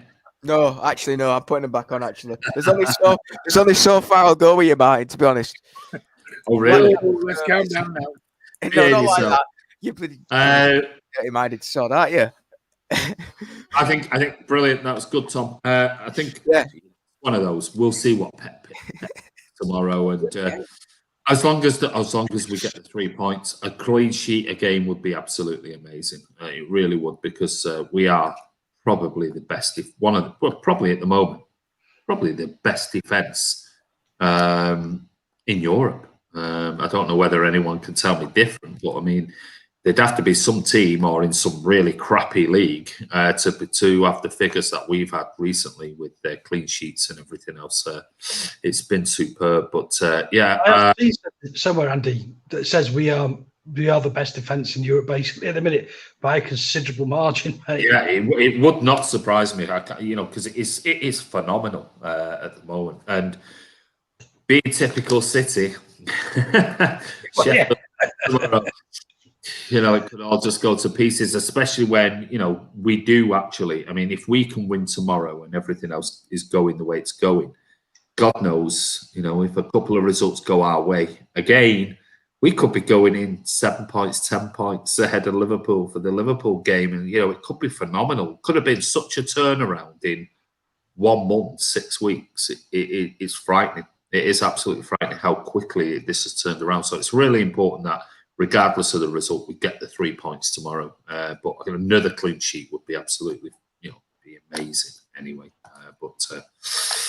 Right. Yes, SOS has just said there. That's right, Andy. Best defence, 14 goals conceded, League and Champions League. Yeah, it is phenomenal. Andy Blue Moon says clean sheet FC. Yeah, we're becoming that. And who would have thought we'd be celebrating clean sheet FC? We're becoming Arsenal, aren't we? 1-0 to the Arsenal. But at least we're starting to score goals again. So that's the main thing. But it should be interesting. Martin, you've got a watch along, I believe.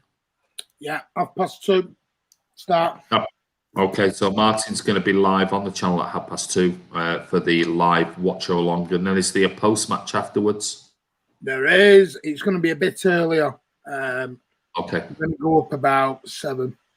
Well, you'll let everybody, you'll all be notified anyway of that. But don't forget to tune in. Don't forget to have a look at Tom's vlog last night. Very interesting, picking out 5 of the top performers, and a special shout out to Phil Foden as well in his vlog last night. Very, very good. Martin will be doing his Martin Tyler impression tomorrow. Says, well, there you go, Andy Blue Moon. Hooray, our very own Martin Tyler for Man City Fan TV. He's got his blue glass. There you go, his lucky blue glass. So that'll lucky Gagoo. And his lucky Gagoo. But yes, thank you so much. Don't forget to subscribe, hit that bell icon, keep commenting, and we'll be back tomorrow. I want to say a massive thank you to Tom. Thank you, buddy. Yeah, thank you for having us on. It was good again. We had another good stream. It was another good one last night also. So if you haven't checked that out, go back and check it. And, always up the blues, and make sure you check in for Martin tomorrow for his watch along, where I'm sure we'll have some other class celebrations and rants at Zinchenko if he's playing. Chris, thank you, buddy. Cheers, Andy. It's been a nice stream tonight. Proving Martin. Martin. I love it, really. Martin, cheers, buddy. No one proved me wrong tonight. Thank you very much. Oh, here we go. Yeah, thank you. Been a really good show. Can I just say, I don't know who it is. I need to go back, but whoever you are who puts the timestamps underneath the watch, it's Ghost Degrades. So you are a ghost. Thank you. Yeah. That is such an amazing thing for you to do. Because trust me, from what I'm told, I don't think what my missus tells me, my goal celebrations are a bit dramatic. I don't think it. I'm just being me, but everyone else thinks I'm loony. But thank you. She probably thinks, why does he not put that much of effort in the bedroom most days? You know what I mean?